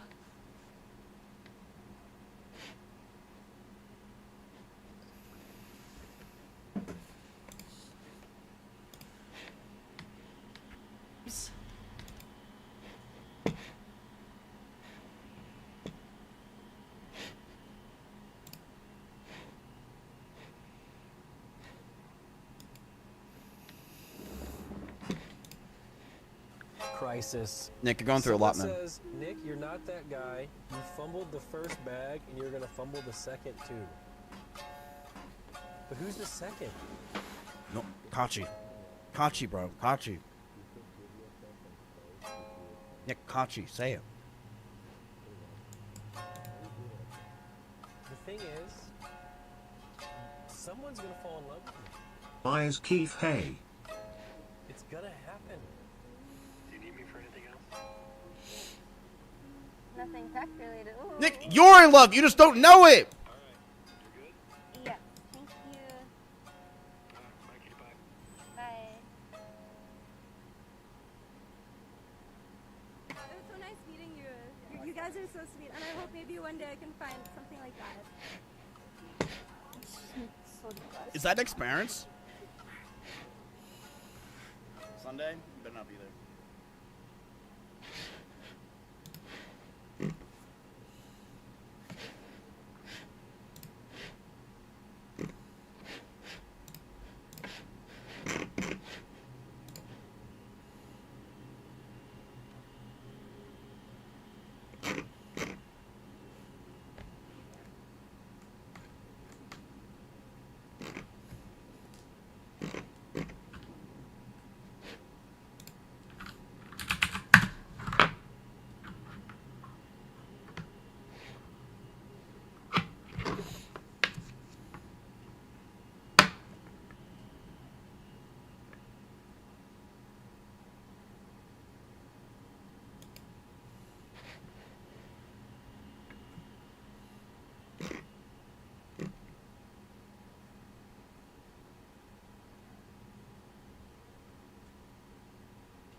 guarantee you, he actually went over a lot of the things. Yeah, this, just 'cause he's so loud. Play a different game together. It happens like once a year, and your son is deciding to play the same game. What? It's the same game. He will not play with us. Make him get on. Okay. I can see Soda doing shit show Saturday at the Oval Office. You gotta do it. Do it for me. Thank you. How are you doing, Soda? I'm doing great. Thanks for asking. How you been? God, I love Simba, man. I was supposed to meet up with Eric, but I didn't want to leave the house because I was having so much fun talking to Simba. Like, we just vibe, just talking. One, it should be a Giga Chad. So what's gonna happen? Are we gonna take photos together when I'm looking fresh? Yeah, sure. Oh my god. Wait, should we go out? Go to the bars tonight? It's my last night. Are you gonna wing that for me? Sure. Depending on how good you make me look, I will go into the bathroom and look in the mirror. One, if it should be a Giga Chad look. Two, if it should be girl. I think we'll okay, Chad. Really? Listen, hear me out. Catch me for Yeah. Dude, this reminds me so much, it's gonna sound weird, it reminds me so much of the Maya arc. Yeah, we're playing it, Brit. This reminds me so much of the Maya arc. It's not necessarily what's going on, it's the viewers. Bro, they're obsessed. They're so obsessed. I saw a clip where on Nick's clip channel where Extra Emily was in it, and she was getting tons of hate. And it's funny because I know those viewers. I remember them doing that to anyone that wasn't Maya at the time, where they would just shit on any woman that would walk into my room or talk to me that wasn't that one woman. Because they were just like, get the fuck out of the way. This is the main storyline. I don't give a shit about your side quest crap. And a lot of those viewers probably are like, Extra Emily, you're probably a leech. That's what they think. They're just insane. Well, not insane. They're just clip viewers. They just see the stuff. That's the same thing that happened with me with Maya. I remember that. They're crazy, but they watch everything you do, which is really nice. Do you get look? We go over to the alcohol cabinet and see the night takes us. It's my last night. Okay, what's the next step? Big C? We have this. This is. Oh, Chad, is she gone forever? Is she gone for good, or is she gonna come back? She's gone forever? She had 21K viewers. She'll be here tomorrow. It's like a secret. Please. She had 21K, bro. She's bigger than me. Oh my god.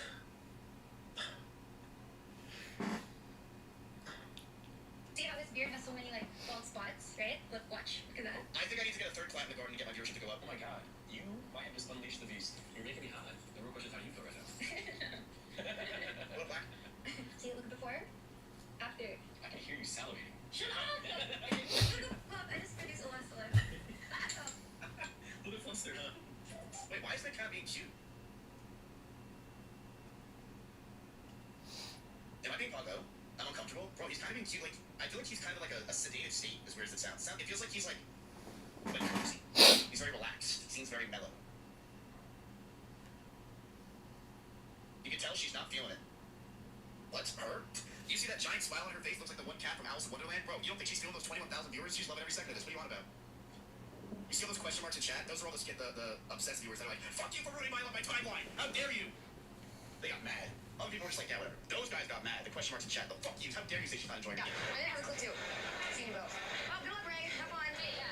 We all see you. Hey, you should go to McDonald's down the road. There's something waiting for you. You should go get hit by a car. Okay. Now I'm an asshole. You can't just say okay, you jackass. Alright. Okay. Okay, so my dear, can I put Stop doing that! You know, when she first showed up, I kind of like didn't really know her, but you know, I feel like she kind of grew on me a lot. You know, like as a viewer, I just feel like I actually really do like her a lot now, and like I just want what's best for both of them. You know, I just want to see them both happy. So, and I think that means Extra needs to get the fuck out of the way. Oh yeah, have you? Well, you probably don't know Kachi, but she's a new streamer, but she's also German and Filipino. Wait, I know. Yeah. Is there a clip that I heard? Apparently, the rumors were about, or she watches me. You know Kachi? Yeah. Wait, you watch streams? Yeah. Okay, I'm a fan. Wait, who do you watch? I guess her. Also, like, you watch Kachi? And I also, or Kachi. It's pronounced Kachi. I thought it was Kachi this whole time. It's Kachi. Kachi. Wait, you watch? Wait, yeah. Who do you watch? Chat, if she watches Kachi, she probably watches Mr. Arthur, who watches FanFan, and FanFan watches clips of our channel. Dude, 100% she knows who I am. Shout out to Ms. Watch, why am I blanking out on her name? What's she stream? She has like the bangs, and she's really cute. She does cosplays. Emmy, Everu? Yeah, Everu. Yeah. Oh my god, but you actually are a Twitch watcher. That's not a Twitch watch. That means you go on Twitch for like 6 hours a week. I know, I should probably like stream more. Please call me if you stream more. Wait a minute. You watch those two women and you don't watch me? No, she watches. I'm gonna text her. Hey, I heard. I'm not texting her. I'm so cringe.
8nm card from 3 years ago, almost 4 years ago, actually.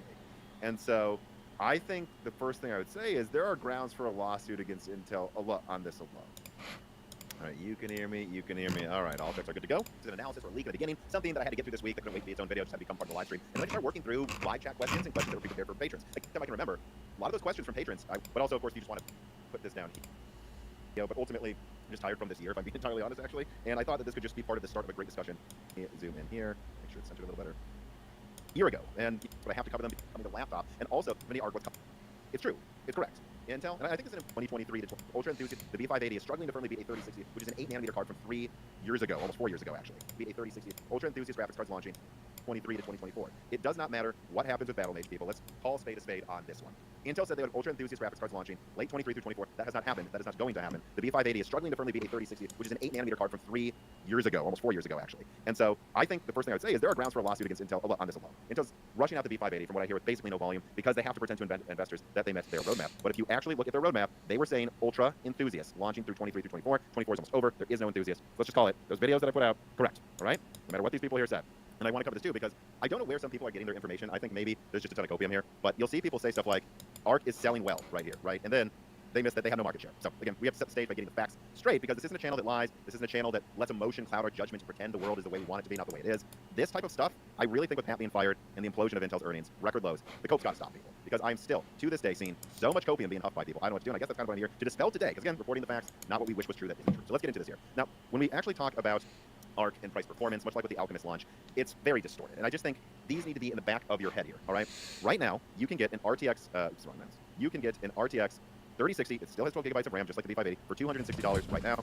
You can get a 7600 XT for $310. That is a 16 gigabyte card. Or, again, the fan favorite, the thing I keep recommending for budget builders, you can get a 6800 16 gigabyte for $360. Now, using hardware unbox data, if we tabulate all of this and adjust for the fact that Intel is claiming that the B580 is 10% faster than the 4060, although we'll get to it in a second, I don't think it will turn out 10% faster. But even if we humor Intel here and adjust for MSRP, and this is where I'm actually going to look for you guys to comment after. I'm going to get to a question. I'm going to want to see what your responses in the live chat.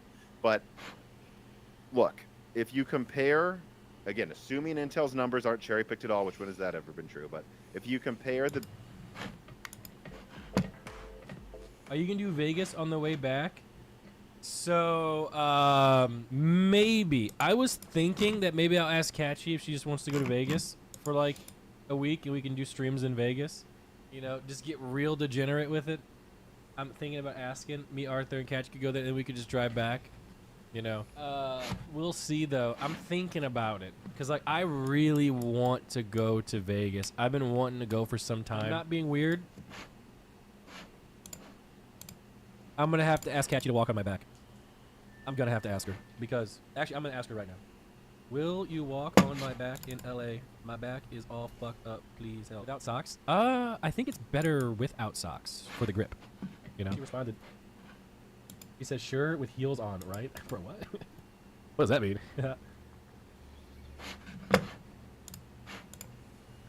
For the money anymore. I'm tired of being alone. I'm done. I'm done. I'm tired of it. I can't take it anymore. My mom abandoned me. Like, fucking me and Melinda broke up after 10 years. I'm done, dude. I got... 5, 4, 3, 2, 1. It's for people. For 50. I don't give a fuck. I'm done, bro. You're walking around with a car payment on your neck, but it's not hiding the fact you're aging like milk. That chain isn't a flex, it's a midlife crisis accessory. For $50,000, you could have bought a personality upgrade, but instead, you just bought more reasons for people to laugh at you. 25 gifted subs, you know what that means. 5, 4, 3, 2, 1.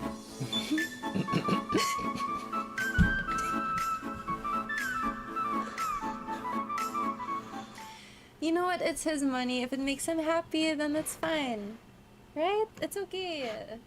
It's okay. It's okay. But the start of the clip, though, that's kind of sad. He just wants someone to wake up next to him.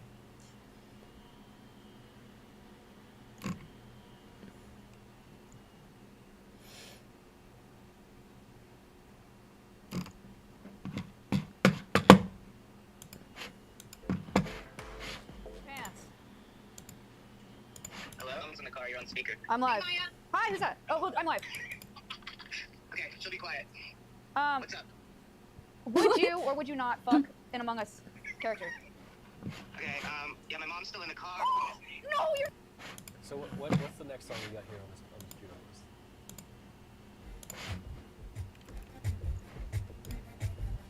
You know this.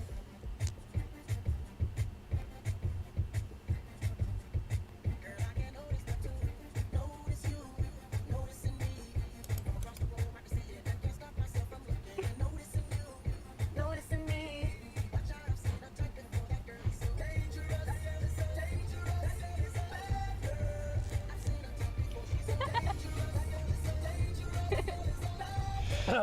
Arthur? Once again, not my song. Oh my. Why? Is this a good song? This is a very good one. Right? Yeah, I'm a big fan of Akon and them. Yeah, I like early 2000s R&B. Yep. Yep. This is Arthur, you hold this, huh? Yeah. Chad, do you guys like this one, guys? Oh yeah, wait, I have the app. I thought it was Frosty Bot. I can't believe it's not. No. That girl is so Yo, Catchy, look, this guy's checking out. Huh? You thought I was joking, huh? He's like enjoying his cigarette, window rolled down. Should I wave? No, no, no. Put it on the window. Stop. Should I pull out the Stop, window? stop, stop, stop, stop, stop. Do not look at him. Do not. Please. Please. He's pointing. Please do not. Oh god, he's staring. Stop. Stop messing with that man and his cigarette. Yeah, he's like smoking a cigar, like looking at me like, oh god. I don't, he pointed and went like that. I don't know what he meant by that. I know what he meant by that. What, Stop. asking, oh god. I thought you were joking. No, I was not joking. He was literally like, yo. Oh my god, that's funny. Oh my god, dude. That's Yeah. Next song. Right. Okay, just give me, please, just give me 5 minutes. Let me calm down a little bit. Like, there's so many things.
everyone. I'm Big Donkey Dick. I come from Bali. Big Donkey Dick, motherfucker.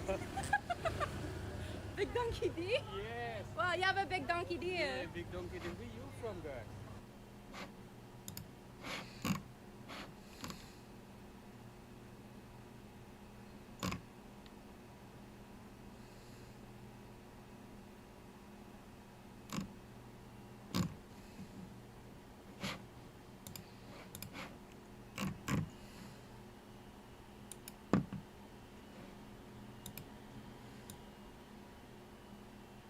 I'm pretty sure Nora's moving in.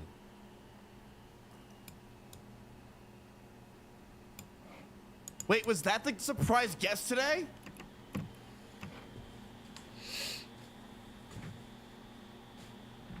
No? Oh, who's the surprise guest? AC. I don't know who that is. Ooh. Nora's moving in. No way. So, and she might never leave. So, I'm not sure what's going to... Wait, what about Kachi, though? There's... You know what's interesting, chat? So many LA streamers are just like... I was talking to them for a little bit, and they're like, yeah.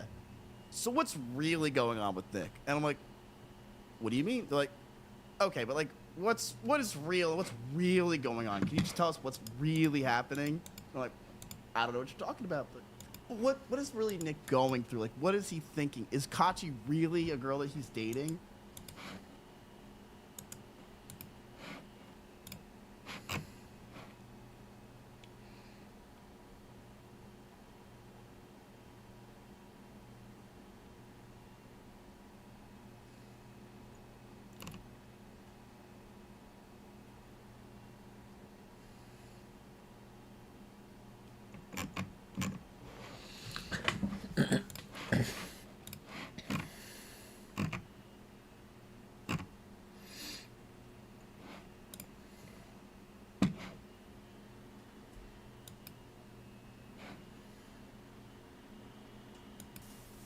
Watch your fingers. Do what I...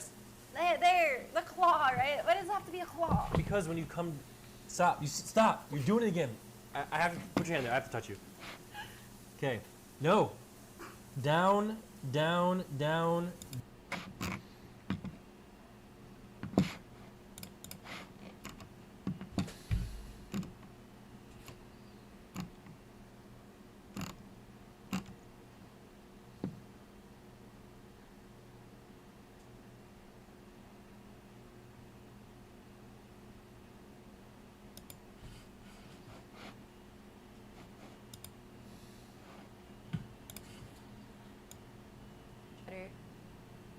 It is darker for your skin. Dude, I want to be darker, bro. I'm getting some urges right now to say some things. What do you mean? You know what I mean. I actually can't believe this is my life, by the way. What? I just got $100 while a beautiful girl from the Philippines is putting makeup on me, and I'm pretty much saying the most obscene things to her, and I'm not getting canceled for it. That is the life that I live. Yeah. Fucking A, dude. We got it pretty good, huh? Yeah. We got it pretty good.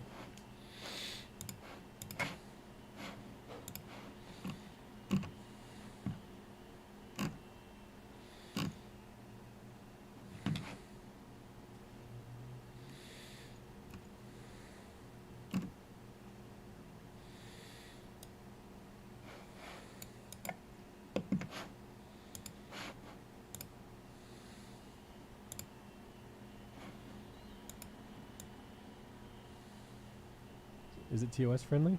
Yeah, I guess. I mean, it's your chat friendly. I think your chat's gonna love it. All right, give it to him. Based on the DMs I've been getting. From who? I showed you a few. Oh. Okay. One summer, when I was 19, just for like a month, I theoretically in game sold feet pics online. This summer? I'm kidding. Oh.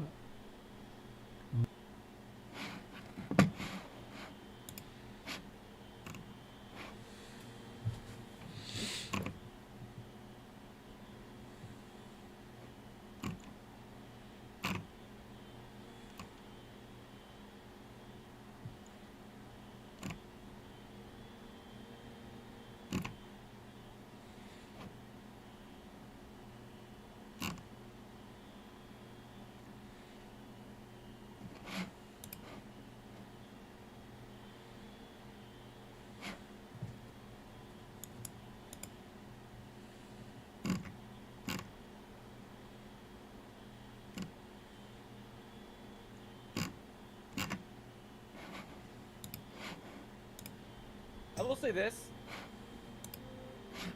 There was somebody else in the guild who wanted to come, and then they found out it was with you, and they said they didn't want to come. So we do have to break the stigma of... fuck? Wait a minute, what'd you just say? They're disrespecting Wait, somebody our wanted to war come, chief. and they were like, wait, it's Tyler 1, I don't want to come? Yeah, they kind of disrespected you a bit.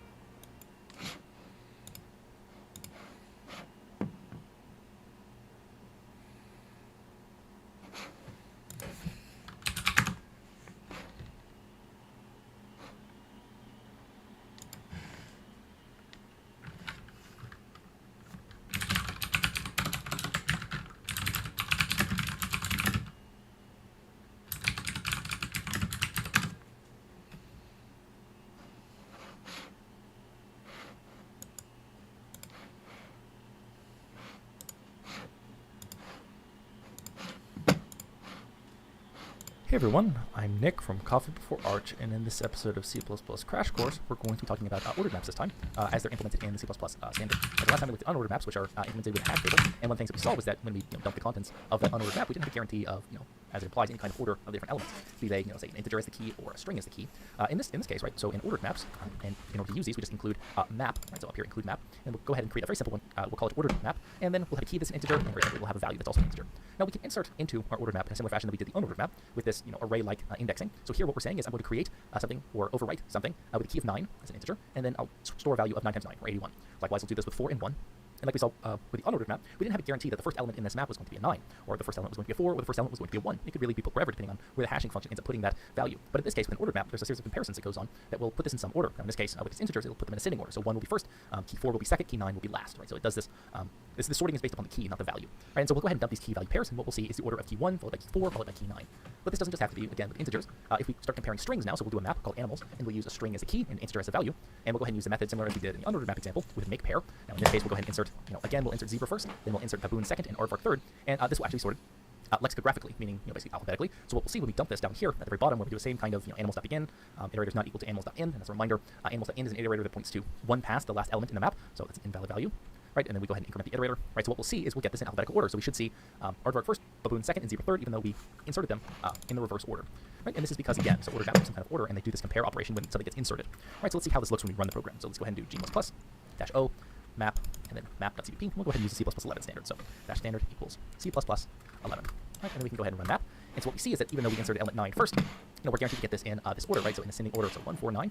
Likewise, even though we inserted zebra, then baboon, then aardvark, we get the correct alphabetical order, right? So we use map if we want to have some order of these elements, and we use an unordered map if we really don't care about the order, of these elements. So like last time, when we talked about in unordered maps storing constants, we really don't care where the constant's being stored, right? We just care that we've got some kind of fast lookup via something like a hash table. Now in this case, we actually do care about, say, the order. We do something like a map. But that's going to do it for this example. Feel free to check out all this code at github.com/coffeebeforearch. So you can find this under C++ Crash Course. We've also have GPU programming with so in ordered maps, and in order to use these, we just include map, right? So up here include map, and we'll go or overwrite something with a key of 9 as an integer, and then I'll store a value of 9 times 9, or 81.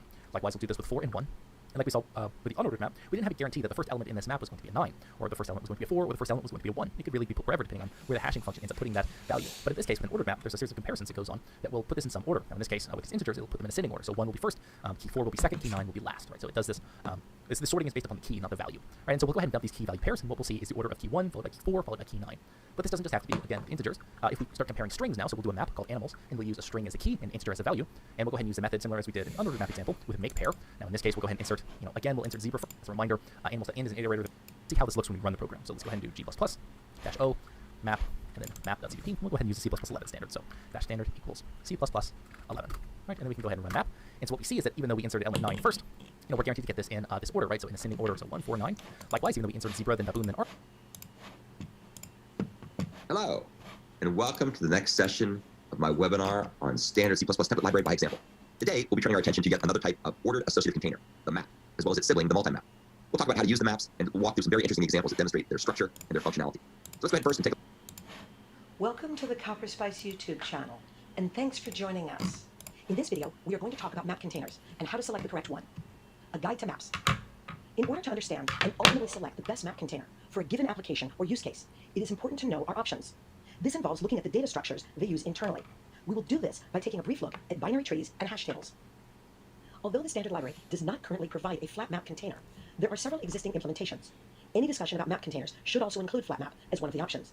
When looking at selecting the right map, there are a variety of factors to consider. We will talk about the general guidelines you should think about and if there really is a one-size-fits-all container. A large part of computer science is the study of data structures. These are the building blocks for storing data in some organized or maybe even unordered way. The binary tree is commonly used to implement the map container. The word binary, in the context of a tree, means that each node has no more than 2 children. When the nodes in a binary tree are maintained in a sorted order, then walking the tree, starting from the root, provides a quick way to find or locate the node with a given key. There are different types of binary trees, such as full, complete, and balanced. When implementing a map using a balanced binary tree, this increases efficiency. There are actually several categories of balanced binary trees. 2 of the most common are the red-black tree and the AVL tree. The name AVL is not actually an acronym. It simply refers to the names of the 2 inventors. There is another way to implement a map if the data does not need to be maintained in a sorted key order. The hash table data structure is commonly used to implement an unordered map. The elements of a hash table are divided and stored in what are called buckets. Each bucket holds 0 or more elements. Which bucket a particular element belongs in is determined by a hash function. For both the binary tree and hash table, the idea of inserting elements is valid and supported. Appending an element does not actually make sense, since the tree is sorted, so the element may not belong at the end. For a hash table, the element's location is in a specific bucket, not necessarily the last bucket. We wanted to mention that in functional programming, when developers refer to a map, they're talking about a map function and not a map container. In languages like Haskell, a map function is used to operate on a container and produce a new container as the output. For comparison, the algorithm std transform in C++ is very similar to the map function in functional programming. These are the 2 containers in the C++ standard library, which use a balanced binary tree data structure. The std map container stores a given key with a corresponding value. The keys are used to sort the map. An std map is not allowed to have duplicate keys, and since the map is sorted, an iterator can be used to walk from the beginning to the end of the map. All of the elements will be in ascending order by key. The return value for a call to the insert method is an std pair, containing an iterator to the element and a bool indicating if the insert succeeded. If you call insert and the key already exists, the call actually does nothing, and the bool in the returned pair will be false. The other binary tree container is std multimap, and the main difference is that you can have duplicate keys. Calling insert on an std multimap will never fail. The new key value pair is always added, and the return data type is only an iterator to the new element, not a pair. In C++ 17, a new method called insert or assign was added for std map. Calling this new method when the key already exists will update the value for the given key. The return value for this method is oddly still a pair. The bool will be true if the data value is added, and false if the value is assigned. Several years ago, when we refactored the containers in CopperSpice, we switched from using hand-rolled containers to leveraging the existing ones in the standard library. We made the tough choice to keep the existing API for the insert method in QMap. This method returns only an iterator, and the functionality is equivalent to the insert or assign method in std map. There are 2 other containers in the C++ standard library, which use a hash table to implement std unordered map and std unordered multimap. Incrementing an iterator from the beginning to the end of the container will walk every element. However, since the containers are unordered, the elements will be seen in a random order. In the unordered map container, each key corresponds to a single value, and there cannot be duplicate keys. The underlying structure for a hash table is an array. One of the interesting things about the unordered map is that a hash table will become slow if the array is nearly full.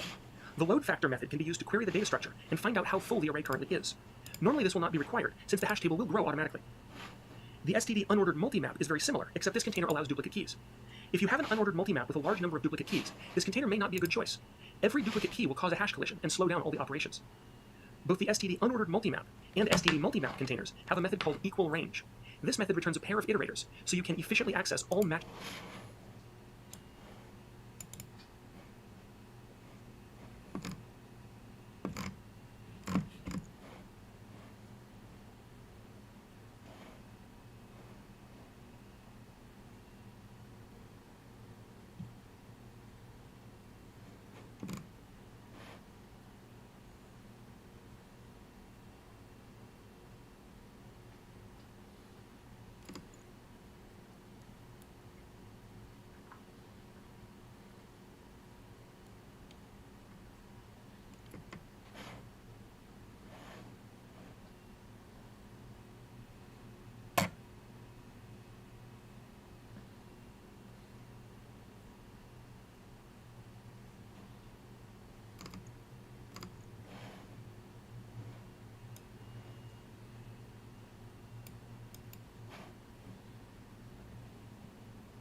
Elements for one specific key.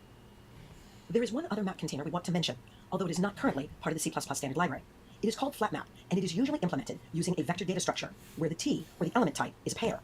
The vector is always kept sorted by the key, which is the first value in the pair.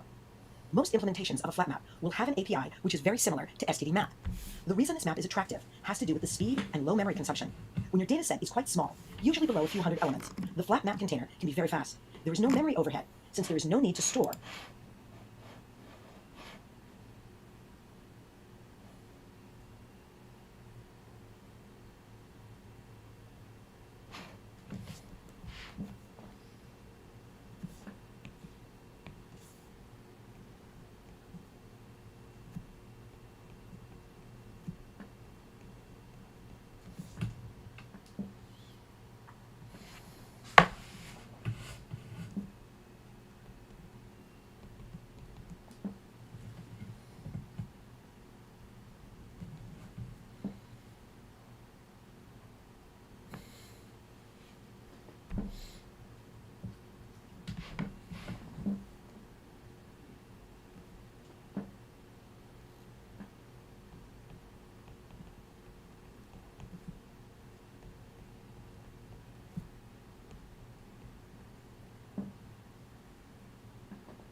the pointers for binary tree nodes, or the empty space used for optimization in a hash table.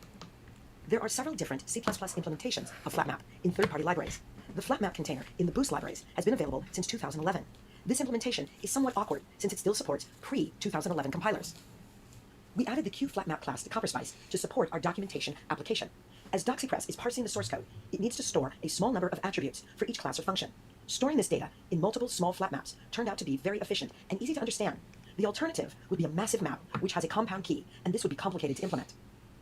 As a side note, Qt does not offer support for the QFlatMap container. There is a proposal to add a FlatMap container to the standard library. However, it was not added to C++20. There are some open questions about the best implementation, and we believe the committee is still working on a design. A very common question we hear is, how do I pick the right map container? There is no quick answer, and it really depends on the data and needs of the application. The solution is to evaluate and consider what parameters are most important to satisfy your requirements. One of the factors to decide is whether speed or memory is more important to your situation. If speed is the most critical, then an unordered map is the best choice. If you can determine that your map will be relatively small and the key is not too complex, a flat map is even better to satisfy the requirement for speed and provides the added benefit of using less memory. If the flat map may occasionally grow to an extremely large size, be aware the speed will suffer at these times. If your target involves both speed and memory, you will need to decide which is more important and maybe benchmark to find the right balance. If the map may grow and shrink repeatedly by thousands of elements, choosing one of the binary tree-based containers will be the better choice, since they can release memory as the elements are removed. These are the ordered map containers. In comparison, the hash table and vector-based containers will grow when they become full, but will not shrink when entries are erased. If you need to insert elements while you're iterating over the container, then an ordered map is the only valid choice. The insert method for an unordered map will invalidate iterators, so once you do the first insert, your position is unknown. Calling the find method to locate an element in an ordered map involves a binary tree search. Starting from the root, the key is compared to each node to decide whether to travel left or right. For a map with more elements, more comparisons will be required to find the correct node. For an unordered map, we are searching in a hash table. This is done by calling a hash function to determine the correct hash bucket to search in. Then each element in the bucket is compared with the specified key. Since the number of items in each bucket is normally small, the number of comparisons will stay roughly constant even as the container grows. If the only consideration for choosing a map is the find operation, then having a sorted container is not necessary. If this is your scenario, choosing an unordered map will be the right choice. One important point to mention is the key must be a hashable data type. This requires finding a hash function which is fast and produces few collisions. Since there is no map container which is right for every situation, the idea is to make the best choice possible.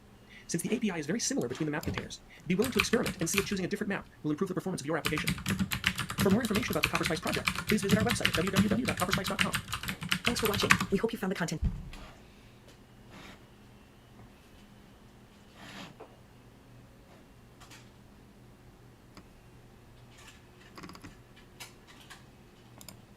The hash map, also known as a dictionary or associative array, is a way to structure data by mapping keys to values. These are implemented in such a way that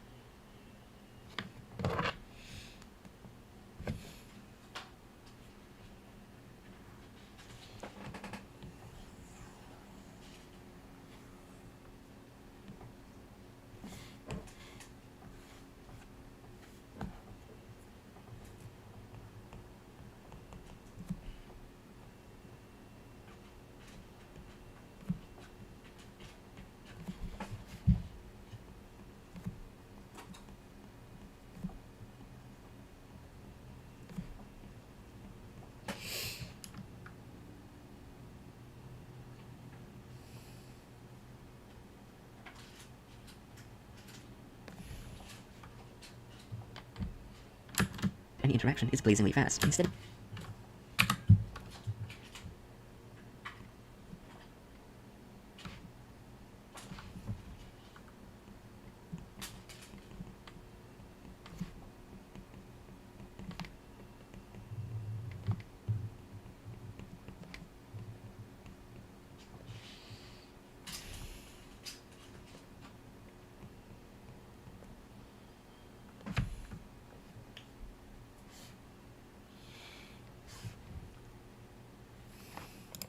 or associative array is a way to structure data by mapping keys to values. These are implemented in such a way that any interaction is blazingly fast. Instead of looping through an entire array, hash maps know exactly where to look and thus run in constant time. These are used everywhere by language interpreters looking up variable names and by any document-based database such as Mongo. So, exactly where to look and thus run in constant time. These are used everywhere by language interpreters looking up variable names and by any document-based database such as Mongo. So, how is all of this magic achieved? Start with a regular array of any length. Once initialized, you can't change it without recreating the entire map. Since array accesses are nearly instant in any size array, you just need to map keys to array indexes. This is done using a hash function, thus the name. In essence, a hash is a function which takes an input and produces a seemingly random output. I say seemingly because the same input twice will yield the same output twice. This means that any key can be associated to a pseudo-random number. Taking that number modulo the length of the array gives an index at which we can place our value. Every time you want to add a new value, hash the key and place it where it points to. Getting the value associated to a key works in the exact same way. This leaves us with one problem: hash collisions. No matter how well your hash distributes values, you will get collisions. To remedy this, each index in our main array will actually contain an empty array. Each value which associates to that index get added as a key value double. When fetching a value, you simply open the right array and loop until you find what you needed. This lets you get something specific within millions of values in a fraction of the speed it would take to search linearly. That was a bite of hash maps. I hope you enjoyed, and I will see you in the next one.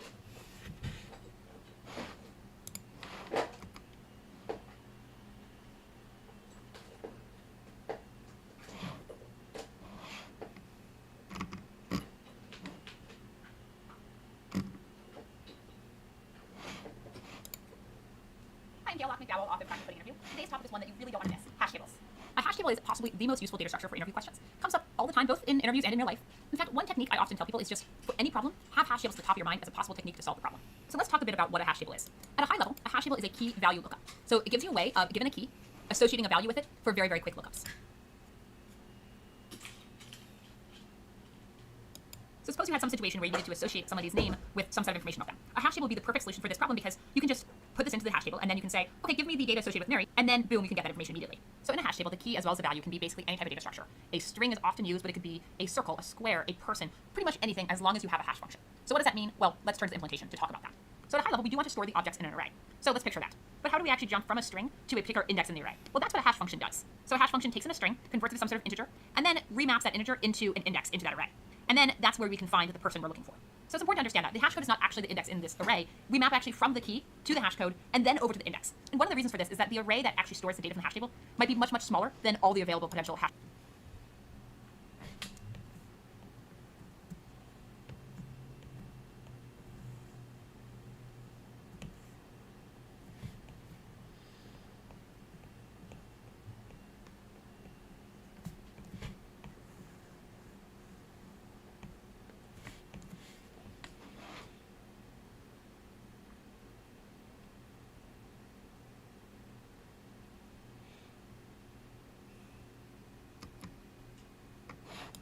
Codes. And so we don't want to have an array of 3 billion just because there's 3 billion potential hash codes. So we actually remap it into something smaller. Now note here that two different strings could actually have the same hash code. And that's because there are an infinite number of strings out there, but a finite number of hash codes. So it's theoretically possible for Alex and Sarah to actually have the same hash code. Additionally, since we're remapping the hash code into an even smaller index, two things with different hash codes could actually wind up mapped to the same index. So what do we do with this when this happens, which is called a collision? There are different ways of resolving collisions, and I really do encourage you to look this up on your own time, but I'll just talk about one of them, which is called chaining. And chaining is possibly the most common one, and it's very simple. What it basically means is just, hey, when there's collisions, just store them in a linked list. So rather than this being an array of people, it's actually going to be an array of a linked list of people. And so that means, though, that when you get a call to say, hey, get the value of Alex, you actually need to look through all the values in that linked list and pull out the value for Alex. Now, as you'll note here, this linked list contains not just the actual person objects, but the actual original keys as well. And the reason for that is that if you only store the person object, you'd see all these people who map to this index, but you wouldn't know which one they are. And so you actually just store the keys with them. So when you get a call to say, get me the value for Alex, then you actually call this hash function, you get a hash code back, you map over to this index, and then you walk through and look at the thing with the key of Alex. So that's the basics of how a hash table operates. So let's walk through this from start to end. We're going to have this hash table class that underneath it has an array that actually holds the data. And the array isn't going to be an array of the actual values, it's going to be an array of the linked list of the values. Then, when someone says, put the value of Alex, put the value of Alex mapping to this person, we call this hash code function that gets us back the hash code. Then we map from this hash code over to an index, and that gets us over to this index in the array, and then we put it into this linked list. If there's nothing else, great, then we're just going to have a one element linked list, but there could be multiple values in there, in which case we walk through it. Now, what if there were already a value of Alex in there? Well, then we just fix that value immediately. So let's talk now about the runtime of a hash table. Well, it really depends on what we're talking about, what assumptions we make. In many cases, we assume that we have a good hash table and a good hash function that really distributes our values well. And so for the purpose of an interview, we often just summarize this and say, okay, getting and setting in a hash table is constant time. In reality, if something weird happens, we have a bad hash function, blah, blah, blah, we could also say it is linear time in the very worst case.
But for the purpose of most problems, we don't talk about constant time because in the real world, we're going to make pretty sure, hopefully, that we have a good hash table. So this is a bit of a high-level view of what a hash table is and how it works. There's a whole lot of complexity you can dive into here about different ways of handling collisions and exactly what happens when a hash table, you start to put a ton of elements in the hash table. How does it grow with new elements? Does it can we resize? All that sort of stuff. I really do encourage you to go look at this stuff on your own time. It's a fantastic thing to really understand a lot of the complexity here. But for the purpose of a lot of interview questions,